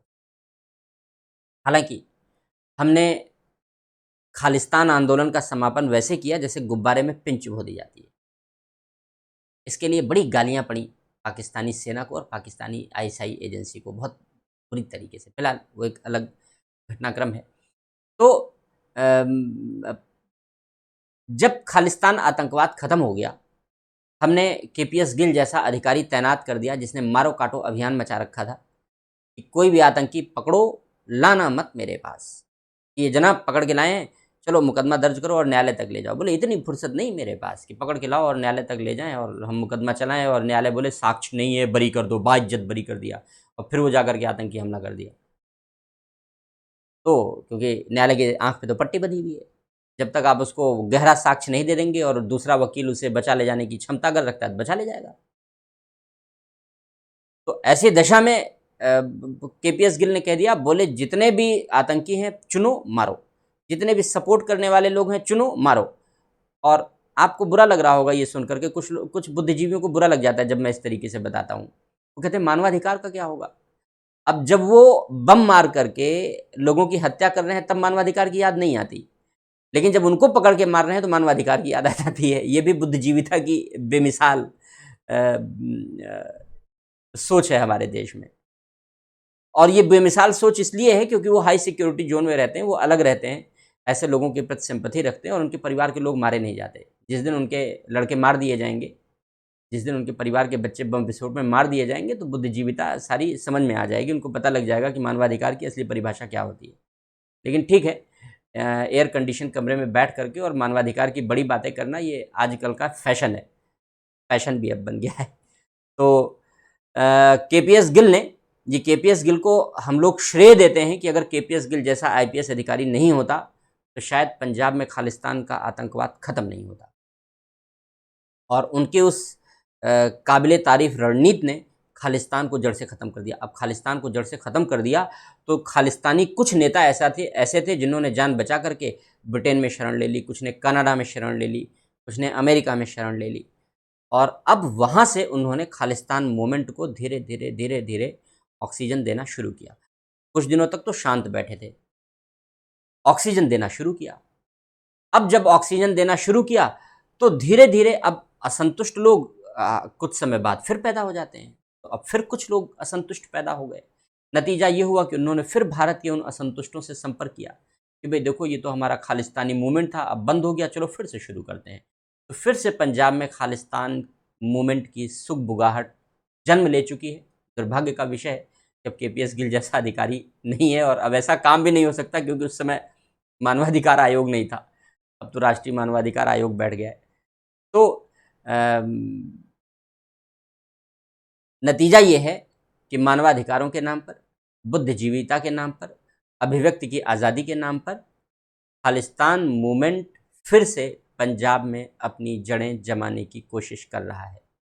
आपने, किसानों ने जो आंदोलन दिल्ली में किया, किसान बिल के विरोध में, किसान कानून, कृषि कानून के विरोध में, आपने उसमें बाकायदा खालिस्तानी झंडे भी देखे हैं, आपने उसमें खालिस्तान का पर्चा भी देखा है, आपने उसमें खालिस्तान का बैनर भी देखा है। ये अत्यंत चिंता की बात है, बेहद चिंता की बात है। सिक्योरिटी के लिए बहुत बड़े खतरे का आगाज़ है ये, सिक्योरिटी के लिए बहुत बड़े खतरे की घंटी है ये। सुरक्षा एजेंसियों को सतर्क रखना होगा और ऐसे लोगों को चुन चुन करके पकड़ पकड़ के मारना होगा, क्योंकि यही एकमात्र ट्रीटमेंट है इनका। षडे शाठ्यम समाचरेत, दुष्टों के साथ दुष्ट जैसा व्यवहार। आप हर आदमी को अंगुलीमाल नहीं बना सकते, हर आदमी को आप वाल्मीकि नहीं बना सकते। हर किसी में वाल्मीकि और अंगुलमाल बनने की प्रेरणा नहीं होती, न ही एटीट्यूड होता है। इसलिए षडे शाठ्यम समाचरित का व्यवहार अपनाना होगा और ऐसे लोगों के साथ अत्यंत निर्दयता और कठोरता के साथ पेश आना होगा। तभी खालिस्तान जैसे मूवमेंट को हम भारत में फिर से जड़ें जमाने पर रोक पाएंगे। अन्यथा ये भविष्य के लिए, हमारे आने वाली जनरेशन के लिए, क्योंकि हमारे ऊपर ये जिम्मेदारी है, हमारे ऊपर ये नैतिक जिम्मेदारी है कि हम आज अपनी बुद्धिजीविता का उपयोग करके, आज हम अपनी स्वतंत्रता के अधिकारों का उपयोग करके हम भविष्य की जनरेशन के लिए कैसा भविष्य छोड़ करके जाने वाले हैं। तो जो भविष्य तैयार होने वाला है वो बेहद खतरनाक तैयार होने वाला है, क्योंकि फिर से खालिस्तानी मूवमेंट अपनी जड़ें जमा रहा है। और जो लोग यहाँ पंजाब में बैठे हैं, जो खालिस्तानी मूवमेंट को हवा दे रहे हैं, पाकिस्तान ऐसे लोगों को ड्रोन के जरिए हथियार सप्लाई कर रहा है, पाकिस्तान ऐसे लोगों को ड्रोन के जरिए ड्रग की खेप सप्लाई करता है, पाकिस्तान ऐसे लोगों को ड्रोन के जरिए बैटरीज, सैटेलाइट फ़ोन, क्योंकि सैटेलाइट फ़ोन जल्दी पकड़ में नहीं आते, satellite phone, mobile phone, jammer का उन पर असर भी नहीं होता जल्दी, हाई क्वालिटी जैमर चाहिए। तो इस तरीके के उपकरण उन्हें उपलब्ध कराने लगा है। अभी तक जो जब्ती की गई है, जो सीजर किया गया है पंजाब पुलिस और जम्मू कश्मीर पुलिस के द्वारा 2019 से लेकर के और अभी तक जो सीजर किए गए हैं, जो जब्ती की गई है पंजाब और जम्मू कश्मीर की पुलिस के द्वारा, वो बेहद चौंकाने वाले हैं। ड्रोन के माध्यम से ड्रग असाइनमेंट जब्त हुए हैं, जो भारत आए हैं ड्रोन के माध्यम से AK-47 जैसे खतरनाक हथियार, उनकी एक कार्बाइन, बैटरीज, सैटेलाइट फ़ोन, यहाँ तक कि हैंड ग्रेनेड्स, इस तरीके के तमाम उपकरण ड्रोन के द्वारा भारत में सप्लाई करने के लिए पाकिस्तान के द्वारा भेजे गए। कुछ पंजाब में पंजाब पुलिस के द्वारा जब्त किए गए, कुछ जम्मू कश्मीर में जम्मू कश्मीर की पुलिस के द्वारा जब्त किए गए। इतना ही नहीं, ये अभी जनवरी 2021 की घटना है, जनवरी 2021 की घटना है। ड्रोन ने आकर के जम्मू कश्मीर में हथियार गिरा दिया। पुलिस को खबर लगी, इंटेलिजेंस से पुलिस को खबर लगी। जब तक पुलिस पहुंचती तब तक जिनके पास हथियार जाने थे उनको सूचना तो पहले से थी, वो पहुंच के हथियार बिनने लगे। लेकिन टाइम का मैनेजमेंट अच्छा हो गया और पुलिस पहुंच गई। नतीजा ये हुआ कि ड्रोन से जो हथियार गिराए गए थे उनको रिसीव करने वाले लोग वहीं धर पकड़ लिए गए, वहीं दबोच लिए गए, वहीं आइडेंटिफाई कर लिए गए। तो हमने उन लोगों को वहीं धर दबोचा, वहीं पकड़ लिया जो ड्रोन से गिराए गए हथियार को बिनने में लगे हुए थे, इकट्ठा करने में लगे हुए थे।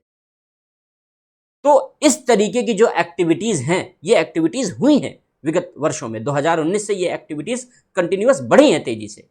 तो इस तरीके की जो एक्टिविटीज, अभी तक हम ये समझते थे कि ये घटना केवल और केवल जम्मू कश्मीर तक सीमित है, लेकिन ना, पंजाब एक नया केंद्र बन रहा है, फिर से बन रहा है, पाकिस्तान के सहयोग से बन रहा है। और यही कुछ ऐसे आस्तीन के सांप छिपे हुए हैं जो खाते भारत की हैं और भारत की ही थाली में छेद करने पर लगे हुए हैं। ऐसे आस्तीन के सांपों को पाकिस्तान दूध पिला रहा है। फ्रेजल अभिव्यक्ति है, शाब्दिक अभिव्यक्ति नहीं है इसका। और नतीजा ये है कि इस प्रकार की घटनाएं विगत वर्षों में निरंतर बढ़ी हैं। तो एक सिक्योरिटी के लिए, सुरक्षा के लिए बड़ा खतरा है। एक एस्पेक्ट है ये, पहला एस्पेक्ट है। दूसरा एस्पेक्ट, जो लेफ्ट विंग एक्सट्रीमिज्म के नेता हैं, जो हार्ड कोर नेता हैं, उनके जो कहे जाते हैं बड़े नक्सली नेता, बड़े वाम उग्रवादी नेता, नक्सली ना कहिए, नक्सलवाद की विचारधारा तो कब की खत्म हो गई, अब तो ये सब उग्रवादी हैं। तो जितने भी वाम उग्रवादी नेता हैं, ये सारे के सारे वाम उग्रवादी नेता अब खुद भी ड्रोन इस्तेमाल करने लगे हैं, क्योंकि ये भी लोगों से इंटेलिजेंस लेते थे कि भाई जरा बताओ, जो सीआरपीएफ की टोली है उसका जो मूवमेंट है वो किधर है। तो वे सीआरपीएफ की टोली के मूवमेंट और सरकारी मूवमेंट की जानकारी लोग मैन्ड इंटेलिजेंस से लेते थे, लेकिन अब उन्होंने अनमैन्ड इंटेलिजेंस इकट्ठा करना शुरू कर दिया। वे भी ड्रोन का इस्तेमाल कर रहे हैं। वे ड्रोन का प्रयोग करते हैं सीआरपीएफ की टुकड़ियों पर निगरानी करने के लिए कि सीआरपीएफ की टुकड़ियों की एक्टिविटीज़ क्या क्या हैं। उसी आधार पर वे अपने रिहाइश एरिया, उसी आधार पर वे अपनी एक्टिविटीज़ को कंडक्ट करते हैं। ये भी एक बड़ा सिक्योरिटी थ्रेट है, ये भी एक बहुत बड़ा सिक्योरिटी चैलेंज है कि जो लेफ्ट विंग एक्सट्रीमिज्म के लोग हैं वे भी अनमैन्ड एरियल व्हीकल का उपयोग करने लगे हैं, ड्रोन का उपयोग करने। तो वेरियस तरीके के सिक्योरिटी थ्रेट्स उत्पन्न हुए हैं। ऑर्गेनाइज्ड क्रिमिनल्स के द्वारा भी अब इनका उपयोग किया जा रहा है। जो ड्रग असाइनमेंट है, वो ड्रग असाइनमेंट किसके पास आ रहा है? ऑर्गेनाइज्ड क्रिमिनल ग्रुप्स के पास आ रहा है। और ऑर्गेनाइज्ड क्रिमिनल ग्रुप्स ही आतंक के लिए प्रोटेक्शन का काम करते हैं, शील्ड का काम करते हैं। इसलिए इन सारी एक्टिविटीज को कंट्रोल करना सुरक्षा के लिए एक गंभीर खतरा बनता जा रहा है। अगला, आतंक। अब ड्रोन टेररिज्म जन्म ले चुका है, हालांकि आज से नहीं, पहले से ही जन्म ले चुका है, लेकिन भारत के लिए ये पैराडाइम नया है, भारत के लिए ये अप्रोच नया है। भारत में पहले ये उपागम नहीं था कि ड्रोन के जरिए आतंकी हमला होगा, लेकिन 27 जून 2021 को हमारी ये भ्रांति खत्म हो गई। अब भारत भी ड्रोन टेररिज्म के लिए सेंसिटिव बन चुका है, क्योंकि ड्रोन टेरर अटैक 27 जून 2021 को हो चुका है। तो ड्रोन टेररिज्म, ड्रोन आतंकवाद भारत के लिए अब बढ़ता हुआ एक नया खतरा है। हालांकि हमने पहले ही बताया कि ये कोई नई बात नहीं है, पहले से ही ड्रोन के खतरे आतंकवाद के लिए चैलेंजेबल रहे हैं। जो the association of United states army की जो रिपोर्ट आई थी, the association of United states army ने अपनी एक रिपोर्ट पब्लिश की थी फरवरी 2021 में। नाम लिख देता हूं मैं, the association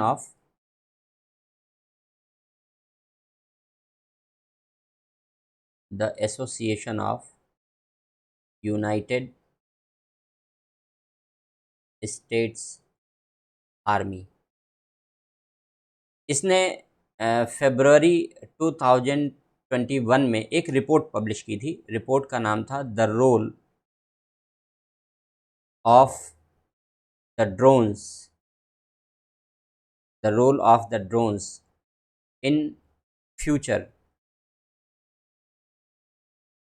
terrorist attack. The role of the drones in future terrorist attack. इस रिपोर्ट में इस यूनाइटेड स्टेट्स आर्मी एसोसिएशन ने ये साफ साफ प्रकट कर दिया, ये साफ साफ बता दिया कि जो भविष्य के आतंकी हमले हैं वो ड्रोन के माध्यम से ही होंगे, क्योंकि इससे आतंकियों की अपनी बचत हो रही है, उनके मारे जाने की संभावना कम है, उनके पास पकड़े जाने की संभावना कम है। ड्रोन को आइडेंटिफाई करना बड़ा कठिन है, ये बता पाना कि किसने हमला किया ये बेहद कठिन है। तो बहुत सारी चीज़ें गोपनीय रह जाती हैं, इसलिए ड्रोन आतंकी हमले का सबसे सुरक्षित मॉड्यूल है, सबसे सुरक्षित मॉड्यूल के रूप में उभरा है। इसीलिए ये report the role of the drones in future terrorist attack कहती है कि भविष्य के आतंकी हमले इसी के जरिए होंगे। लेकिन शुरुआत नई नहीं है, क्योंकि 2014 से ही इसकी प्रभावी शुरुआत हो चुकी है, जब IS ने, इस्लामिक स्टेट ने, जो सीरिया इराक इन सब का आतंकी संगठन है, इस्लामिक स्टेट ने 2014 से ही इराक और सीरिया में बम गिराने के लिए, इराक और सीरिया में जो सुरक्षा एजेंसियां हैं उनकी इंटेलिजेंस कलेक्ट करने के लिए, उनकी खुफिया सूचनाएं कलेक्ट करने के लिए उसने ड्रोन का प्रयोग करना शुरू कर दिया था। तो 2014 से ही, 2014 से ही इस्लामिक स्टेट जैसे टेररिस्ट ऑर्गेनाइजेशन ड्रोन का उपयोग करने लगे हैं। और आगे चल करके केवल यही नहीं, बल्कि आगे चल करके जितने भी अफगानिस्तान में तालिबान ने, लेबनान में हिजबुल्लाह ने, हुती विद्रोहियों ने, पाकिस्तान के जो टेररिस्ट ग्रुप हैं उन टेररिस्ट ग्रुप ने, अर्थात IS अकेला नहीं है विश्व में, बल्कि विश्व के जितने भी अन्य टेररिस्ट ग्रुप हैं वो सारे के सारे टेररिस्ट ग्रुप, वो सारे के सारे आतंकी समूह अब ड्रोन का तेजी से इस्तेमाल करने लगे हैं, ड्रोन का तेजी से प्रयोग करने लगे हैं, कर रहे हैं, क्योंकि सेफेस्ट है उनके लिए सबसे सुरक्षित है, चीप है, सबसे सस्ता है मॉड्यूल। आतंक का ये मॉड्यूल सबसे सस्ता है, पकड़े जाने की संभावना भी बहुत कम है, ना के बराबर है, क्योंकि आपने जहां से आया वो रेडियो फ्रिक्वेंसीज से डिस्कनेक्ट हो गया और आपने वहाँ की जो आइडेंटिफिकेशन है वो कमज़ोर कर दी। बस इतना है कि पाकिस्तान से जितने ड्रोन आते हैं हमें 2 बातें पता होती हैं। पहली बात तो ये पता होती है कि पाकिस्तान से आया, दूसरी बात ये पता होती है कि इसमें सब मेड इन चाइना है। जो हथियार AK-47 बना है मेड इन चाइना है, जो हथियार, जो उसकी मैगजीन वगैरह भी भेजी गई है AK-47 की, वो भी मेड इन चाइना है, जो ड्रोन है वो भी मेड इन चाइना है। तो ये बात हमें पता होती है, लेकिन बाकी कुछ हमें पता नहीं होता कि ऑपरेट कौन कर रहा है, किस ड्रोन प्लेटफॉर्म से ऑपरेट हो रहा है, कितनी दूर से बैठ करके ऑपरेट कर रहा है, ये सब जानकारी नहीं हो पाती। लेकिन ठीक है, धीरे धीरे टेक्नोलॉजिकल एडवांसमेंट होंगी तो उस टेक्नोलॉजिकल एडवांसमेंट से हम लोग इस बात को आइडेंटिफाई कर लेंगे।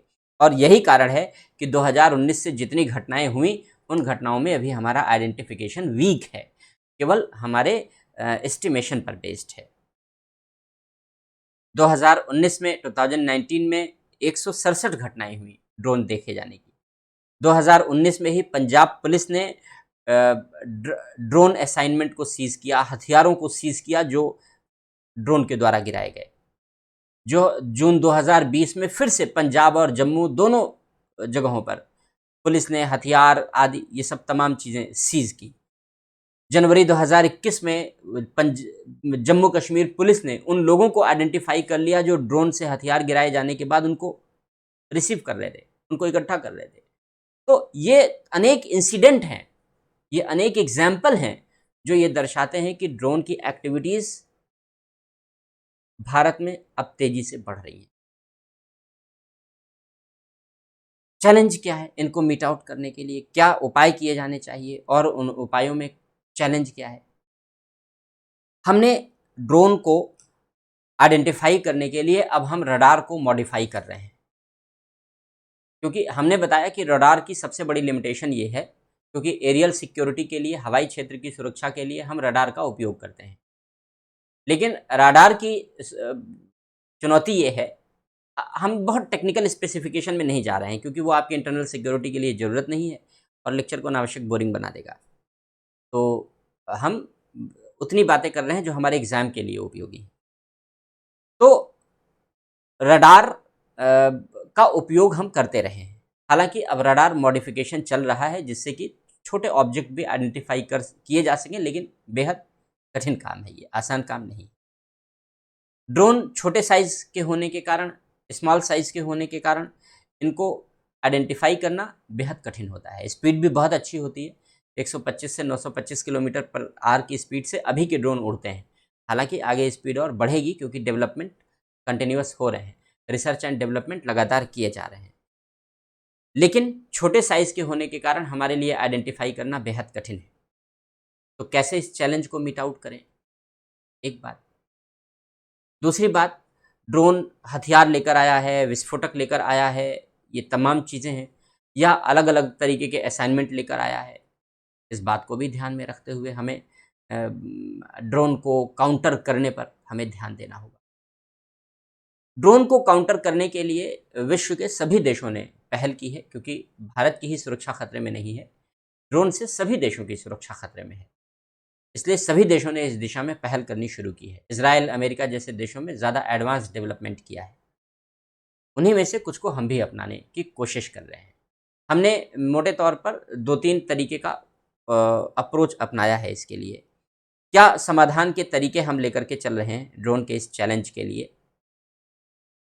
समाधान के रूप क्या हैं हमारे पास? सॉल्यूशन के फॉर्म कौन-कौन से हैं हमारे पास? हम लोग इस बात की चर्चा कर लेते हैं। पहला तरीका है समाधान करने का कि हम ड्रोन गन इस्तेमाल कर सकते हैं।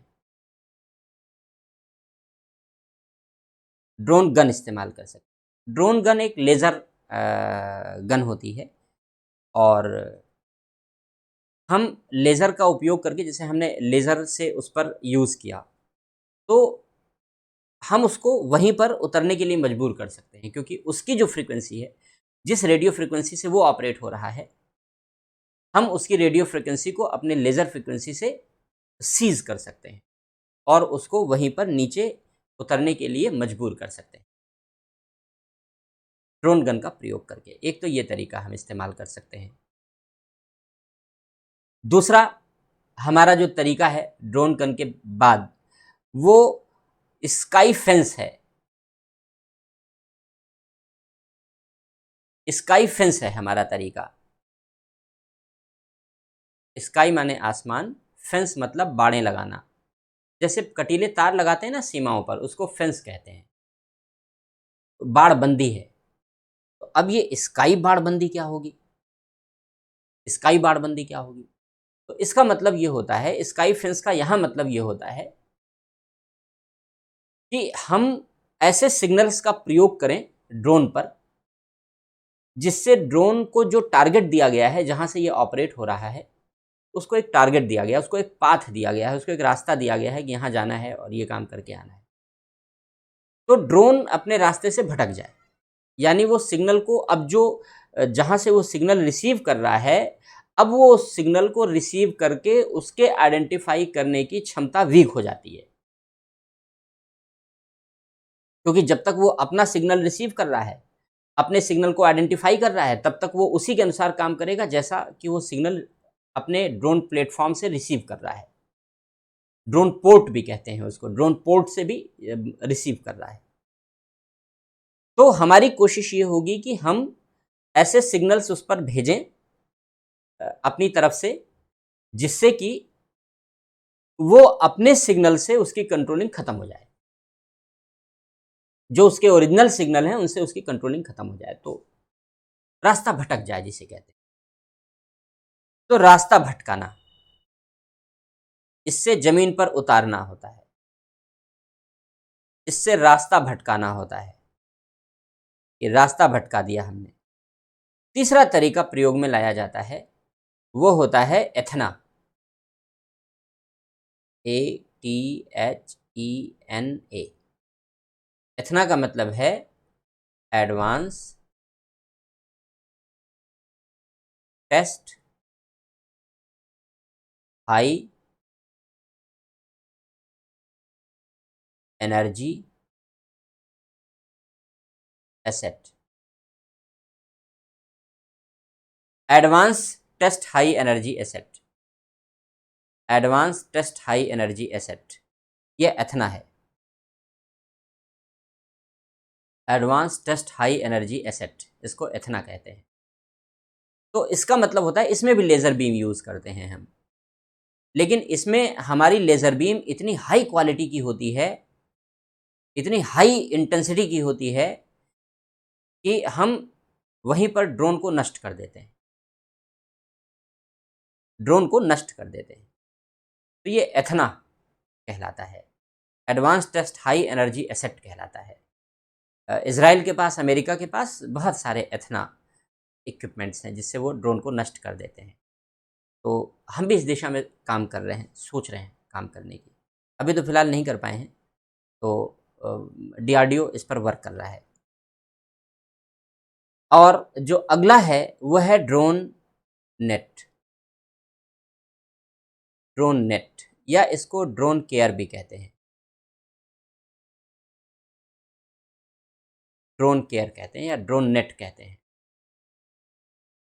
ड्रोन नेट या ड्रोन केयर का मतलब होता है कि हम जो ड्रोन हमने आइडेंटिफाई किया उड़ते हुए, उस ड्रोन को हम, उस ड्रोन के ऊपर हम एक नेट फेंकते हैं, एक जाल फेंकते हैं, और उस जाल में उसको जकड़ लेते हैं, और इसके बाद फिर वो काम करना बंद कर देते हैं। तो जाल फेंक करके काम करना, जाल फेंक कर रोकना, उसको जाल फेंक करके रोक देते हैं। हमने उसके ऊपर जाल फेंक दिया, और जाल से अब उसने, चूँकि अब उस ड्रोन ऑपरेट कर रहा है पर से और तमाम चीज़ें, तो हमने नेट ड्रोन भेजा और उसके ज़रिए नज़दीक जा कर के वहीं पर जहाँ वो फ्लाइंग कर रहा है वहीं पर जा कर के हमने उस पे नेट लगाया, और नेट लगा कर के हमने उसको ऑपरेट करने से, हमने उसको काम करने से रोक दिया। तो ये तरीके हैं जिन तरीक़ों से हम ड्रोन के यूज़ को भारत में खतरे का कारक बनने से रोक सकते हैं, खतरा उत्पन्न करने से रोक सकते हैं। कर क्या रहे हैं हम इस पर? बेसिकली हमने जो अप्रोच अपनाया है, जो तरीका अपनाया है, पहली बात, हम जैमर यूज़ करना चाह रहे हैं अब। जैमर, जैमर में क्या करते हैं? जाम कर देना। तो जैमर में हम क्या कर रहे हैं? हम रेडियो फ्रीक्वेंसी यूज़ करते हैं,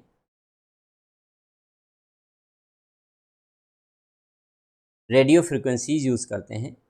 2.4 गीगाहर्ट्ज़ से लेकर के और 5 गीगाहर्ट्ज़ तक की रेडियो फ्रीक्वेंसीज यूज़ की जाती हैं,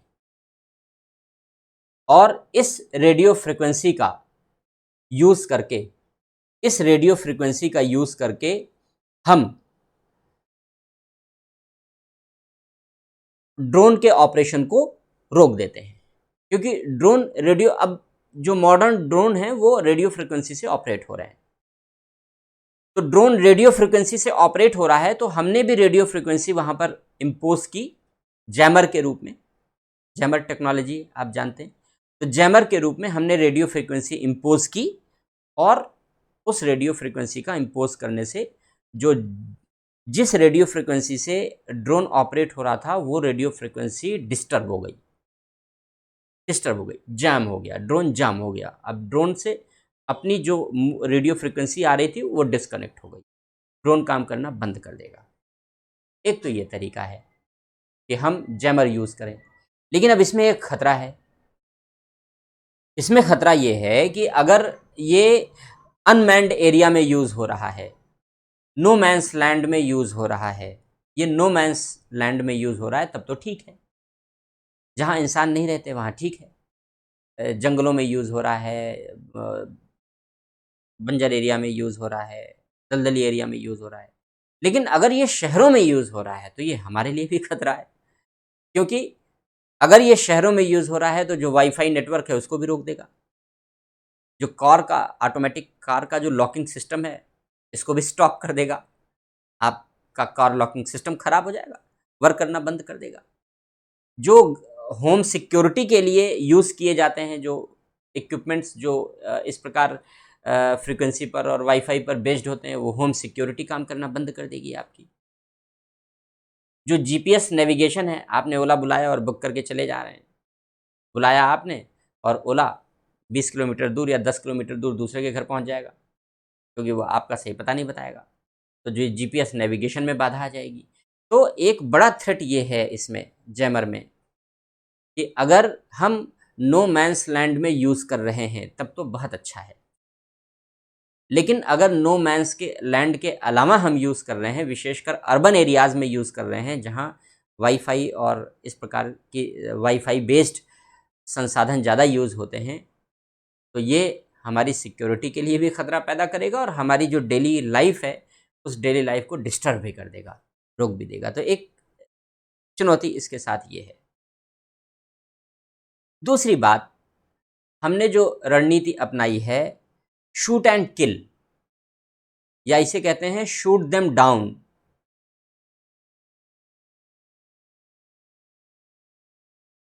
शूट देम डाउन या इसको शूट एंड किल भी कहते हैं। शूट देम डाउन और शूट एंड किल, कि देखते ही मारो, मार के नीचे गिराओ। तो देखो और मारो, देखो और मारो, shoot and kill, shoot them down की जो पॉलिसी है, हमने ये पॉलिसी अपना रखी। इस पॉलिसी के लिए डीआरडीओ काम कर रहा है। भारत का जो डिफेंस रिसर्च डेवलपमेंट ऑर्गेनाइजेशन बहुत अच्छा ऑर्गेनाइजेशन है, बहुत अच्छे काम करता है ये। तो डीआरडीओ ने अब तक दो तरीके का काम किया है बेसिकली। अभी दो तरीका नहीं बताते हैं, अभी इसको लिख देते हैं। इसने एक laser based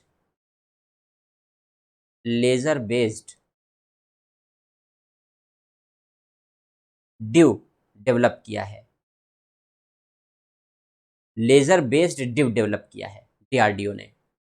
laser based div क्या है? डिव का मतलब होगा डायरेक्ट एनर्जी वीपन। इसका मतलब है direct energy weapon. Direct energy weapon. तो डीआरडीओ ने लेजर पर आधारित, लेजर टेक्निक, क्योंकि लेजर से ही हम ड्रोन को बाध्य कर सकते हैं कि नीचे उतर आवे अगर हमारी लेजर बीम कम इंटेंसिटी की। हाई इंटेंसिटी की लेजर बीम है तो हम उसको वहीं नष्ट कर सकते हैं, वहीं मार सकते हैं। तो हमने अब बल दिया है इस बात पे कि देखो मारो, फुर्सत करो। तो अब इसके लिए laser based direct energy weapon develop किया गया है। Laser based direct energy weapon develop किया गया है डीआरडीओ के द्वारा। अभी तक डीआरडीओ ने दो प्रकार के ये laser based direct energy weapon develop किए हैं अभी तक। अब अभी रिसर्चेज हो रही हैं और अभी इसका और ज़्यादा प्रोडक्शन भी होना ज़रूरी है। पहला 10 kilowatt laser beam, laser frequency ले जाता है, लेज़र एनर्जी ले जाता है 10 किलोवाट की, और 2 किलोमीटर तक का टारगेट कर सकता है। ये रेंज कम है अभी और इसको बढ़ाना पड़ेगा। तो 10 किलोवाट लेज़र यूज़ करता है और 10 किलोवाट लेज़र यूज़ करके 2 किलोमीटर तक को टारगेट करता है। दूसरा जो बनाया गया है डायरेक्ट एनर्जी वीपन जो डीआरडीओ के द्वारा, वो 2 किलोवाट लेज़र यूज़ करता है, 2 किलोवाट लेज़र यूज़ करता है और 2 किलोवाट लेज़र यूज़ करके 1 किलोमीटर तक का टारगेट कर सकता है। तो ये हल्का वाला है 2 किलोवाट लेज़र और ये बहुत भारी है 10 किलोवाट लेज़र। तो ज़रूरत के हिसाब से दोनों प्रकार के डायरेक्ट एनर्जी वेपन यूज़ किए जा सकते हैं शूट एंड किल के लिए, देखो और तुरंत मारो के लिए। तो एक ये रणनीति अब हम अपना रहे हैं। हालांकि अभी इसमें लिमिटेशन ये है कि इसका प्रोडक्शन अभी नहीं हो रहा है ज़्यादा कमर्शियल पर्पज़ से। डीआरडीओ ने बनाया है, लेकिन इसको यूज़ करने के पर्पज़ से इसका प्रोडक्शन हमें बढ़ाना पड़ेगा, तो इसका उत्पादन बढ़ाना पड़ेगा। फिलहाल इस पर सरकार सोच रही है, काम भी कर रही है, ऐसा नहीं है, तो काम हो रहा है। तीसरा तरीका जो हमने अपनाया है वो ये है कि हम विदेशी हेल्प ले रहे हैं। अमेरिका, इज़राइल, ये सब बड़े अच्छे ड्रोन यूज़ करते हैं, और जो ड्रोन प्रिवेंटिव टूल्स हैं इनके पास, केवल हाई क्वालिटी ड्रोन्स ही नहीं हैं, बल्कि ड्रोन प्रिवेंटिव टूल्स जो इनके पास हैं, जो ड्रोन को ऑपरेट करने से रोकने वाले जो टूल्स हैं, वो भी इनके पास बड़े हाई क्वालिटी हैं। तो हमने उन्हीं में से एक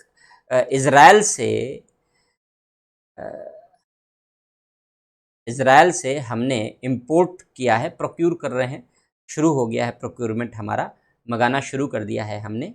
उसको कहते हैं स्मैश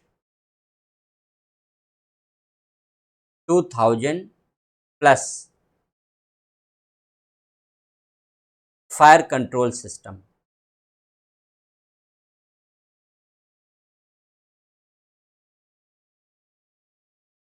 फायर कंट्रोल सिस्टम ये इज़राइल से हमने मंगाना शुरू कर दिया है, समझौता हो गया है और इज़राइल हमें भेज रहा है। तो smash 2000 plus fire control system कैसे वर्क करता है, इसको करते क्या हैं, ये एक तरीके का इलेक्ट्रो ऑप्टिक साइट सिस्टम है। ये इसको AK-47 दो प्रकार की राइफलों पर इसको यूज़ करते हैं, AK-47 पर यूज़ करते हैं और AK-203 पर यूज़ करते हैं हम।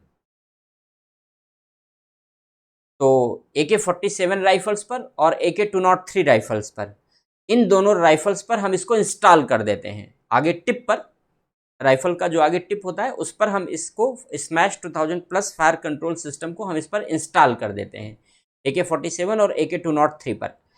और ये जो सिस्टम है, ये एक तरीके का ये इलेक्ट्रो ऑप्टिक साइट सिस्टम है। ये इलेक्ट्रो ऑप्टिक साइट सिस्टम होने का मतलब ये है कि ये किसी भी कंडीशन में ड्रोन को आइडेंटिफाई कर लेगा। ये चाहे अंधेरा हो, घोर अंधेरा हो, चाहे बहुत तेज रोशनी हो, चाहे कैसे भी कंडीशन हो, कैसा भी एनवायरनमेंट हो, कैसी भी कंडीशन हो, रात के घोर अंधेरे में भी ये ड्रोन को आइडेंटिफाई कर लेगा। और रैपिड टारगेट फाइंडिंग है इसमें। इलेक्ट्रो ऑप्टिक सिस्टम का मतलब है ये रैपिड टारगेट फाइंडिंग है, और वहीं पर इसको एलिमिनेट कर देगा, वहीं इसको थ्रेट को खत्म कर देगा, मार गिराएगा, एलिमिनेट कर देगा, ड्रोन को एलिमिनेट कर देगा। तो हमारी इंडियन नेवी भी इसको यूज़ करने जा रही है, इंडियन नेवी भी इसको यूज़ कर रही है। वो अपने AK-47 और AK-203 राइफल में, जो हमारी आर्मी के लोग हैं उन सब को भी अब इज़राइल से इसे मंगा करके और यूज़ करने के लिए दिया जा रहा है, जिससे कि अगर कोई भी ड्रोन दिखलाई पड़ते हैं तो हम शूट एंड किल वाली जो अपनी पॉलिसी है, हम शूट एंड किल वाली पॉलिसी को यहाँ भी अप्लाई कर सकें, क्योंकि high electric optic site system इसमें लगा होता है smash 2000 plus fire control system में। और गंभीर से किसी ख़राब से ख़राब दशा में भी, रात के घोर अंधेरे में भी बड़ी आसानी से ये आइडेंटिफाई कर लेता है ड्रोन को, और वहीं पर एलिमिनेट कर देता है, वहीं ड्रोन को नष्ट कर देता है। तो ये एक अच्छी टेक्निक है जिसको हम लोग यूज़ करने जा रहे हैं। इसके अलावा भारत ने क्या किया है, इसके अलावा भारत ने कानूनी और नियमों के आधार पर पहल भी की है। जैसे क्या क्या इनिशिएटिव लिए गए हैं भारत के द्वारा। पहला, ड्रोन रेगुलेशन 1.0 तैयार किया गया है भारत के द्वारा। इसको ड्रोन रेगुलेशन 1.0 कहते हैं। बेसिकली 1 दिसंबर 2018 की बात है। 1 दिसंबर 2018 को ये डिक्लेयर किया गया ड्रोन रेगुलेशन। ये ड्रोन की पहली पॉलिसी है भारत की। इसलिए इसे ड्रोन रेगुलेशन 1.0 का नाम दिया गया, क्योंकि ये पहली पॉलिसी है ड्रोन को रेगुलेट करने के बारे में। इसके अंतर्गत जो डीजीसीए है, director general of civil aviation, DGCA, क्योंकि जो हमारी हवाई क्षेत्र की सुरक्षा है वो bureau of civil aviation security करती है, और DGCA, director general of civil aviation, इसी के अधीन bureau of civil aviation security काम करता है। Director general of civil aviation के अंतर्गत ही bureau of civil aviation security काम करती है, और वही हमारे हवाई क्षेत्र की सुरक्षा के लिए मेन रणनीतियां बनाती है। इसके अलावा इंडियन एयरफोर्स का सपोर्ट सिस्टम होता है हमारे साथ, और ये दोनों मिल करके हमारे हवाई क्षेत्र की सुरक्षा करते हैं। इसलिए ड्रोन रेगुलेशन के अंतर्गत डीजीसीए को, director general of civil aviation को, यह जिम्मेदारी दी गई है कि वह ड्रोन के रेगुलेशन के लिए कदम उठाएगा। कैसे ये ड्रोन के रेगुलेशन के लिए कदम उठाएगा? इसके अंतर्गत ये प्रावधान किया गया है कि सारे ड्रोन का रजिस्ट्रेशन होना जरूरी होगा। सारे ड्रोन का रजिस्ट्रेशन होना जरूरी होगा। डीजीसीए ही रजिस्ट्रेशन अथॉरिटी होगी। तो जो भी ड्रोन ऑपरेटर्स हैं, जो ड्रोन को ऑपरेट करना चाहते हैं, वो सारे ड्रोन ऑपरेटर्स को डीजीसीए के अंतर्गत, director general of civil aviation के अंतर्गत खुद को रजिस्टर कराना होगा। और उस रजिस्ट्रेशन के बाद ड्रोन के लिए यूनिक आइडेंटिफिकेशन नंबर, यूआईएन, जैसे हमारा और आपका आधार होता है, आधार हमारे और आपके लिए क्या है? यूनिक आइडेंटिफिकेशन नंबर है। ऐसे ही ड्रोन के लिए यूनिक आइडेंटिफिकेशन नंबर जारी किया जाएगा। यूनिक आइडेंटिफिकेशन नंबर, यूआईएन, जारी किया जाएगा। और यूनिक आइडेंटिफिकेशन नंबर लेने के बाद ड्रोन ऑपरेटर को ड्रोन ऑपरेट करने के लिए डीजीसीए से परमिशन लेनी होगी। अगर डीजीसीए परमिशन देता है तभी इस यूआईएन को लेने के बाद भी, रजिस्ट्रेशन के बाद भी, तभी ड्रोन उड़ाया जा सकता है, अन्यथा नहीं।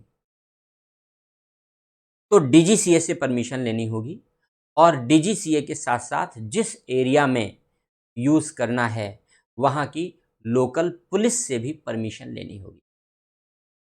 वहाँ की लोकल पुलिस से भी परमिशन लेनी होगी, तभी ड्रोन ऑपरेट किया जा सकता है, तभी ड्रोन उड़ाया जा सकता है। चाहे वह सिविल पर्पस से हो, चाहे वह कमर्शियल पर्पस से हो, तभी ड्रोन ऑपरेशन में आएगा जब ये परमिशन होगी डीजीसीए और लोकल पुलिस। लेकिन इसके कुछ एक्सेप्शन भी हैं, जैसे जो नैनो ड्रोन है, जो एक्सेप्शन है वो नैनो ड्रोन के लिए। जो नैनो ड्रोन है वो 50 फीट की ऊंचाई तक अगर उन्हें उड़ाया जा रहा है तो उन्हें परमिशन लेने की ज़रूरत नहीं है। 50 फीट की ऊंचाई तक, और बंद एरिया में है तब तो बिल्कुल भी ज़रूरत नहीं है। खुले एरिया में तो लोकल पुलिस को इन्फॉर्म करना पड़ेगा, लोकल पुलिस को इन्फॉर्म करना पड़ेगा। लेकिन बंद एरिया में 50 फीट की ऊंचाई तक बिल्कुल भी परमिशन की ज़रूरत नहीं है, नैनो ड्रोन उड़ाए जा सकते हैं। तो नैनो ड्रोन को उड़ाने की परमिशन है 50 फीट, लेकिन हाइट रिस्ट्रिक्टेड है, 50 फीट तक, 50 फीट तक ही उड़ाया जा सकता है। इसके अलावा जितने भी हमारे क्रिटिकल इंफ्रास्ट्रक्चर एरियाज़ हैं, क्रिटिकल इंफ्रास्ट्रक्चर एरियाज़ का मतलब है जो हमारे संवेदनशील आधारभूत संरचनाओं वाले एरिया हैं, जैसे एयरफोर्स है, मिलिट्री इस्टेब्लिशमेंट्स हैं, सेक्रेटरिएट्स हैं, राष्ट्रपति भवन है, प्रधानमंत्री का घर है, प्रधानमंत्री हाउस है, पीएमओ है, प्राइम मिनिस्टर कार्यालय है, इत्यादि। राज्यों के सचिवालय हैं, स्टेट सेक्रेटरिएट हैं। ये सब हमारे क्रिटिकल इंफ्रास्ट्रक्चर हैं, ये हमारे संवेदनशील आधारभूत संरचनाएं हैं। तो जितने भी इस तरीके के क्रिटिकल इंफ्रास्ट्रक्चर हैं, उनके ऊपर और उनके आसपास भी ड्रोन उड़ाने की परमिशन नहीं दी जाएगी, डीजीसीए भी नहीं देगा, डीजीसीए भी नहीं देगा। तो इन एरियाज़ में ड्रोन उड़ाने की परमिशन नहीं होगी। तो ड्रोन रेगुलेशन 1.0 इस बात का वर्णन करता है। एक काम भारत सरकार ने ये बहुत अच्छा किया, दे रहा है दुरुस्त है। 2018 में पॉलिसी डिक्लेयर की गई, लेकिन ठीक है, अच्छी पॉलिसी है, डिक्लेयर की गई है। दूसरी बात, हमने 2019 में क्या किया है,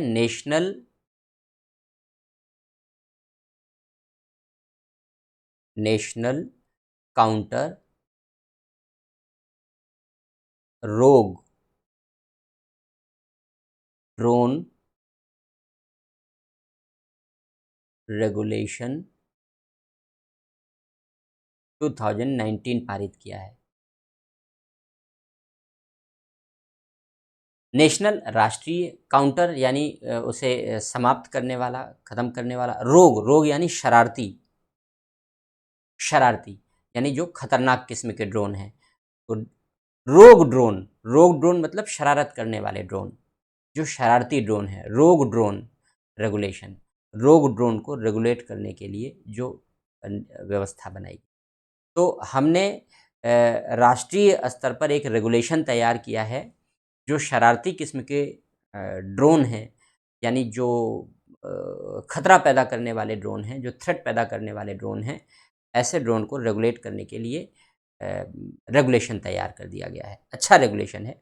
ये बताता है कि अगर कोई भी रोग ड्रोन है, एक तो ऐसे ड्रोन हैं जो सिविल पर्पस से अच्छे काम के लिए यूज़ हो रहे हैं, लेकिन दूसरे ड्रोन ऐसे हैं जो रोग किस्म के ड्रोन हैं, यानी खतरनाक किस्म के हैं, शरारती किस्म के हैं, किसी शरारत के लिए भेजे गए हैं, हमले के लिए भेजे गए हैं, कुछ सूचना चुराने के लिए भेजे गए हैं। तो अगर इस किस्म के ड्रोन प्रयोग में लाए जाते हैं तो ये रेगुलेशन कहता है कि हमें ऐसे ड्रोन को डिटेक्ट करने के लिए हमें ऐसे ड्रोन को डिटेक्ट करना पड़ेगा, आइडेंटिफाई करना पड़ेगा, ऐसे ड्रोन को डिटेक्ट करना पड़ेगा।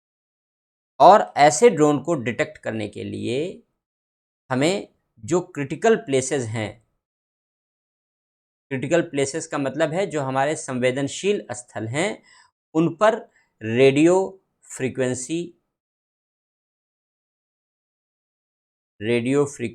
डिटेक्टर लगाने होंगे, जो इलेक्ट्रो ऑप्टिकल और इंफ्रारेड कैमरा होते हैं, उन कैमरा को इंस्टॉल करना होगा। तो जितने भी ये रेगुलेशन ये कहता है कि सबसे ज़्यादा ज़रूरी है कि जो शरारती किस्म के ड्रोन हैं, जो खतरा पैदा करने वाले ड्रोन हैं, उनको आइडेंटिफाई किया जाए, उनको पहचाना जाए। कैसे पहचाना जाए उनको?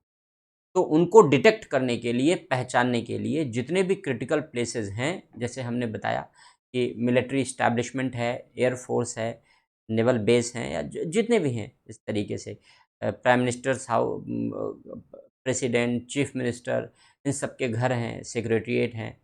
तो जितने भी इस तरीके की क्रिटिकल इंफ्रास्ट्रक्चर हैं, उन सब के आसपास रेडियो फ्रीक्वेंसी डिटेक्टर लगाने होंगे। इस रेडियो फ्रीक्वेंसी डिटेक्टर का फ़ायदा ये होगा, ये कंप्यूटराइज़्ड सिस्टम है, ऑटो ऑपरेटेड सिस्टम है। तो कंप्यूटराइज्ड ऑटो ऑपरेटेड सिस्टम है, इसका मतलब ये हुआ कि जहाँ इंस्टॉल होगा, ये दूर से ही किसी ड्रोन को अपनी ओर आता हुआ आइडेंटिफाई कर लेगा, और ड्रोन को आइडेंटिफाई कर लेगा तो इसको कंप्यूटर पर तुरंत मैसेज भेज देगा, अलार्म भेज देगा, सतर्क हो जाएंगे और हम शूट एंड किल का यूज़ कर सकते हैं, जो भी यूज़ करना चाहें। ड्रोन नेट यूज़ कर सकते हैं, शूट एंड किल यूज़ कर सकते हैं। दूसरा, electro optical infrared camera use करेंगे। तो इसका फ़ायदा ये है इलेक्ट्रो ऑप्टिकल इंफ्रारेड कैमरा से कि हम रात के अंधेरे में भी हम बहुत अच्छे तरीके से ड्रोन की स्थिति को आइडेंटिफाई कर सकते, ड्रोन के बारे में पता लगा सकते। तो इसलिए इन सारी चीज़ों का इंस्टॉलेशन होना चाहिए, इन सारी चीज़ों को इंस्टॉल करना पड़ेगा क्रिटिकल प्लेसेस के पास। दूसरी बात, हमें सॉफ्ट किल और हार्ड किल दो पॉलिसी अपनानी पड़ेगी।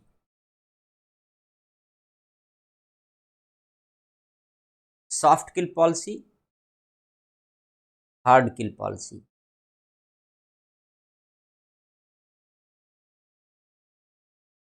सॉफ्ट किल पॉलिसी और हार्ड किल पॉलिसी अपनानी पड़ेगी। सॉफ्ट किल पॉलिसी का मतलब क्या है? इसका मतलब है हमें कुछ ऐसे हमें कुछ ऐसे कदम उठाने होंगे जिससे कि हम इसको रोक सकें। जैसे हमने रेडियो फ्रीक्वेंसी जैमर यूज़ कर दिया, हमने जीपीएफ स्पूफर यूज़ कर दिया, जीपीएस स्पूफर यूज़ कर दिया कि जाम न कर सकें हम। हमने ड्रोन कैचिंग नेट लगा दिए, ड्रोन नेट का यूज़ कर दिया हमने। तो ड्रोन कैचिंग नेट यूज़ कर दिया। तो इस तरीके का यूज़ करके हम ड्रोन को पकड़ सकते हैं, तो ड्रोन काम करना बंद कर देगा। तो शराफत वाला काम है, इसलिए सॉफ्ट स्किल। और दूसरा का मतलब है shoot and kill, shoot them down, shoot and kill और शूट देम डाउन, देखो और मारो। तो दोनों तरीके इस्तेमाल कर सकते हैं। हमें ये देखना होगा कि हमारे लिए वहाँ पर कौन सी पॉलिसी उपयुक्त होगी। अगर सॉफ्ट किल पॉलिसी अपनाना उपयुक्त है तो हम वही डिसीजन लेंगे और सॉफ्ट किल पॉलिसी अपनाएंगे, यानी ड्रोन नेट फेंक करके पकड़ लेंगे और जैमर लगा करके उसको निष्क्रिय कर देंगे, यूज़ उसका निष्क्रिय कर देंगे, इस तरीके का काम करेंगे। अगर हमें लगता है कि नहीं, हार्ड किल पॉलिसी अपनाना ज़रूरी है, वो एट द मोमेंट डिसाइड करना होगा। तो अगर हमें ये लगता है कि हार्ड किल पॉलिसी अपनाना ज़रूरी है तो शूट एंड किल पॉलिसी अपनाएंगे और हार्ड किल पॉलिसी अपना करके और उसे वहीं ख़त्म कर देंगे। तो ये रेगुलेशन हमने 2019 में बनाया। और भी बहुत सारी बातें हैं, हमें केवल समरी जानना है अपने आंसर को लिखने के लिए, क्योंकि 150 शब्द 250 शब्द में लिखना है, तो इतना ज़्यादा विस्तार करने की गुंजाइश नहीं है। तो उतना ही पढ़ते हैं जितना हमारे लिए ज़रूरी है।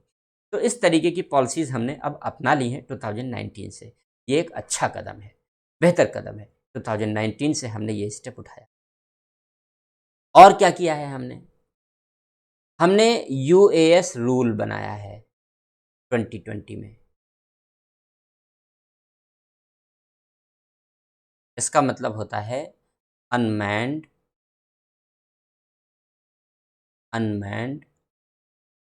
Aircrafts rules.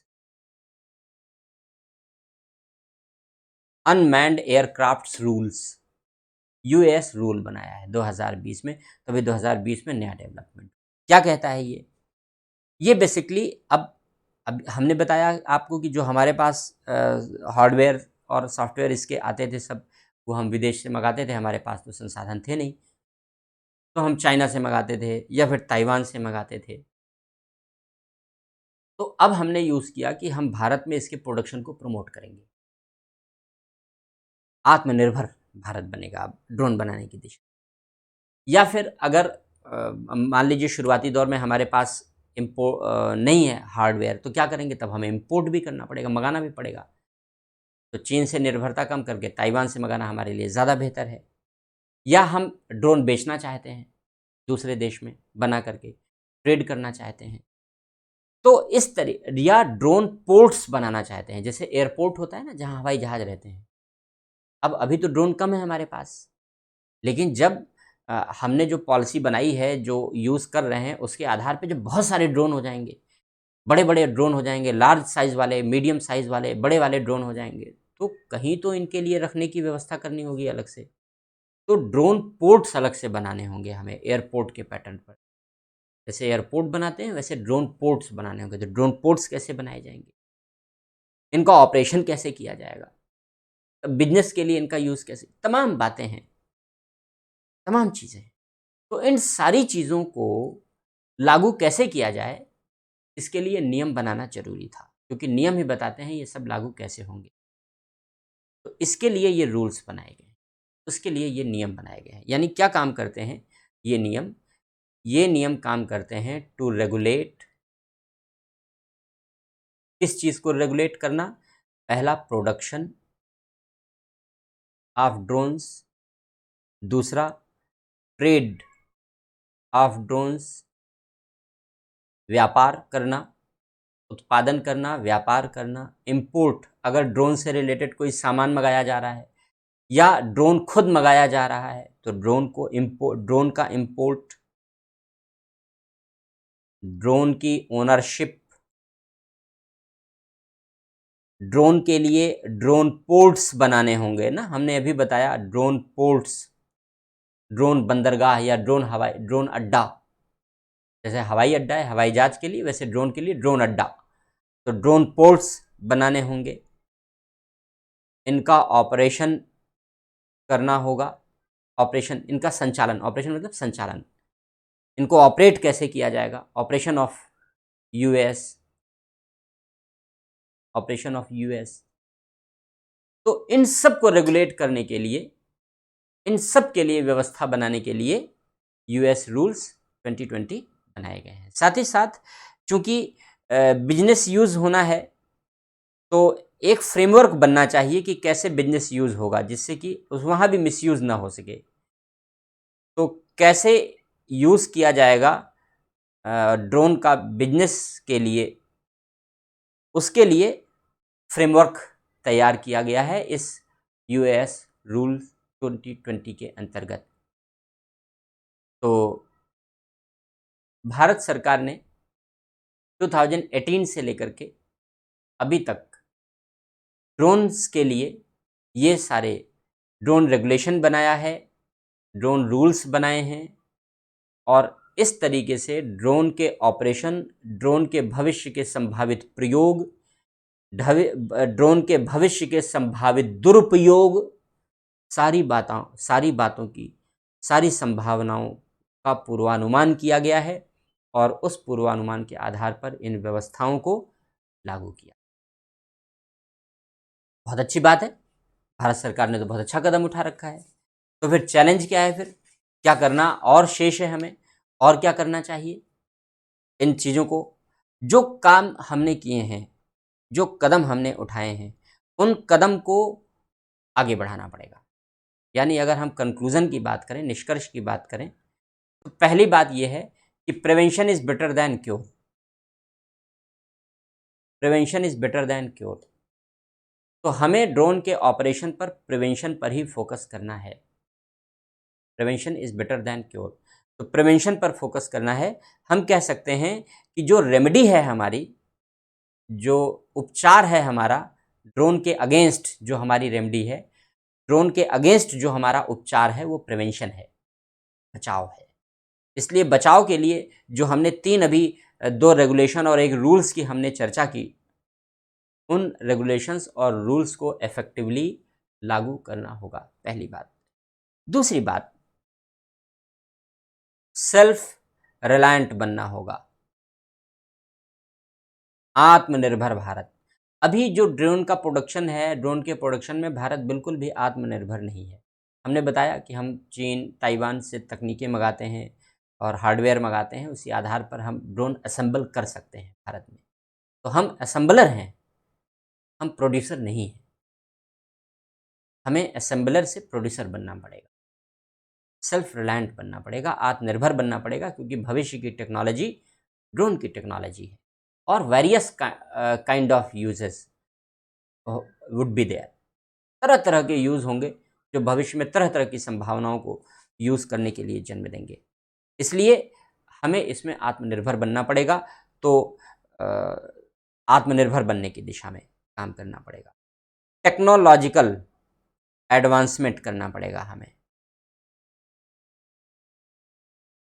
जो हमारे रिसर्च इंस्टीट्यूट्स हैं उनको प्रमोट करना पड़ेगा रिसर्चेस के लिए, हालांकि कर रहे हैं, आईटीज़ रिसर्चेस कर रही हैं, डीआरडीओ कर रहा है और भी तमाम इंस्टीट्यूट हैं, लोग अपने अपने रिसर्चेस कर रहे हैं। तो उन टेक्नोलॉजिकल एडवांसमेंट को प्रमोट करना होगा जिससे कि हम हाई क्वालिटी ड्रोन बना भी सकें और हाई क्वालिटी सिक्योरिटी भी प्रोवाइड कर सकें, दोनों पर्पज़ से। तो टेक्नोलॉजिकल एडवांसमेंट की रिक्वायरमेंट होगी इसके लिए। तो इसके अलावा जो फॉरेन हेल्प है, विदेशी हेल्प है, वो भी हमें लेते रहना पड़ेगा, क्योंकि इंटरनेशनल सपोर्ट के बिना, इसको आप हेल्प के बजाय सपोर्ट कहें, सपोर्ट कहें, और फॉरेन के बजाय इंटरनेशनल कह दें कि इंटरनेशनल सपोर्ट हमें लेना पड़ेगा, क्योंकि हम स्टेट स्पॉन्सर टेररिज्म से प्रभावित हैं। इसलिए इस स्टेट स्पॉन्सर टेररिज्म में हमें इंटरनेशनल सपोर्ट भी चाहिए। साथ ही साथ अब भारत के इर्द गिर्द जो खतरे हैं वो बहुत तेज़ी से बढ़ रहे हैं। चाइना के साथ भारत के रिलेशन अच्छे नहीं हैं, जब अच्छे थे तब भी बुरे थे, क्योंकि चाइना धोखेबाज देश है।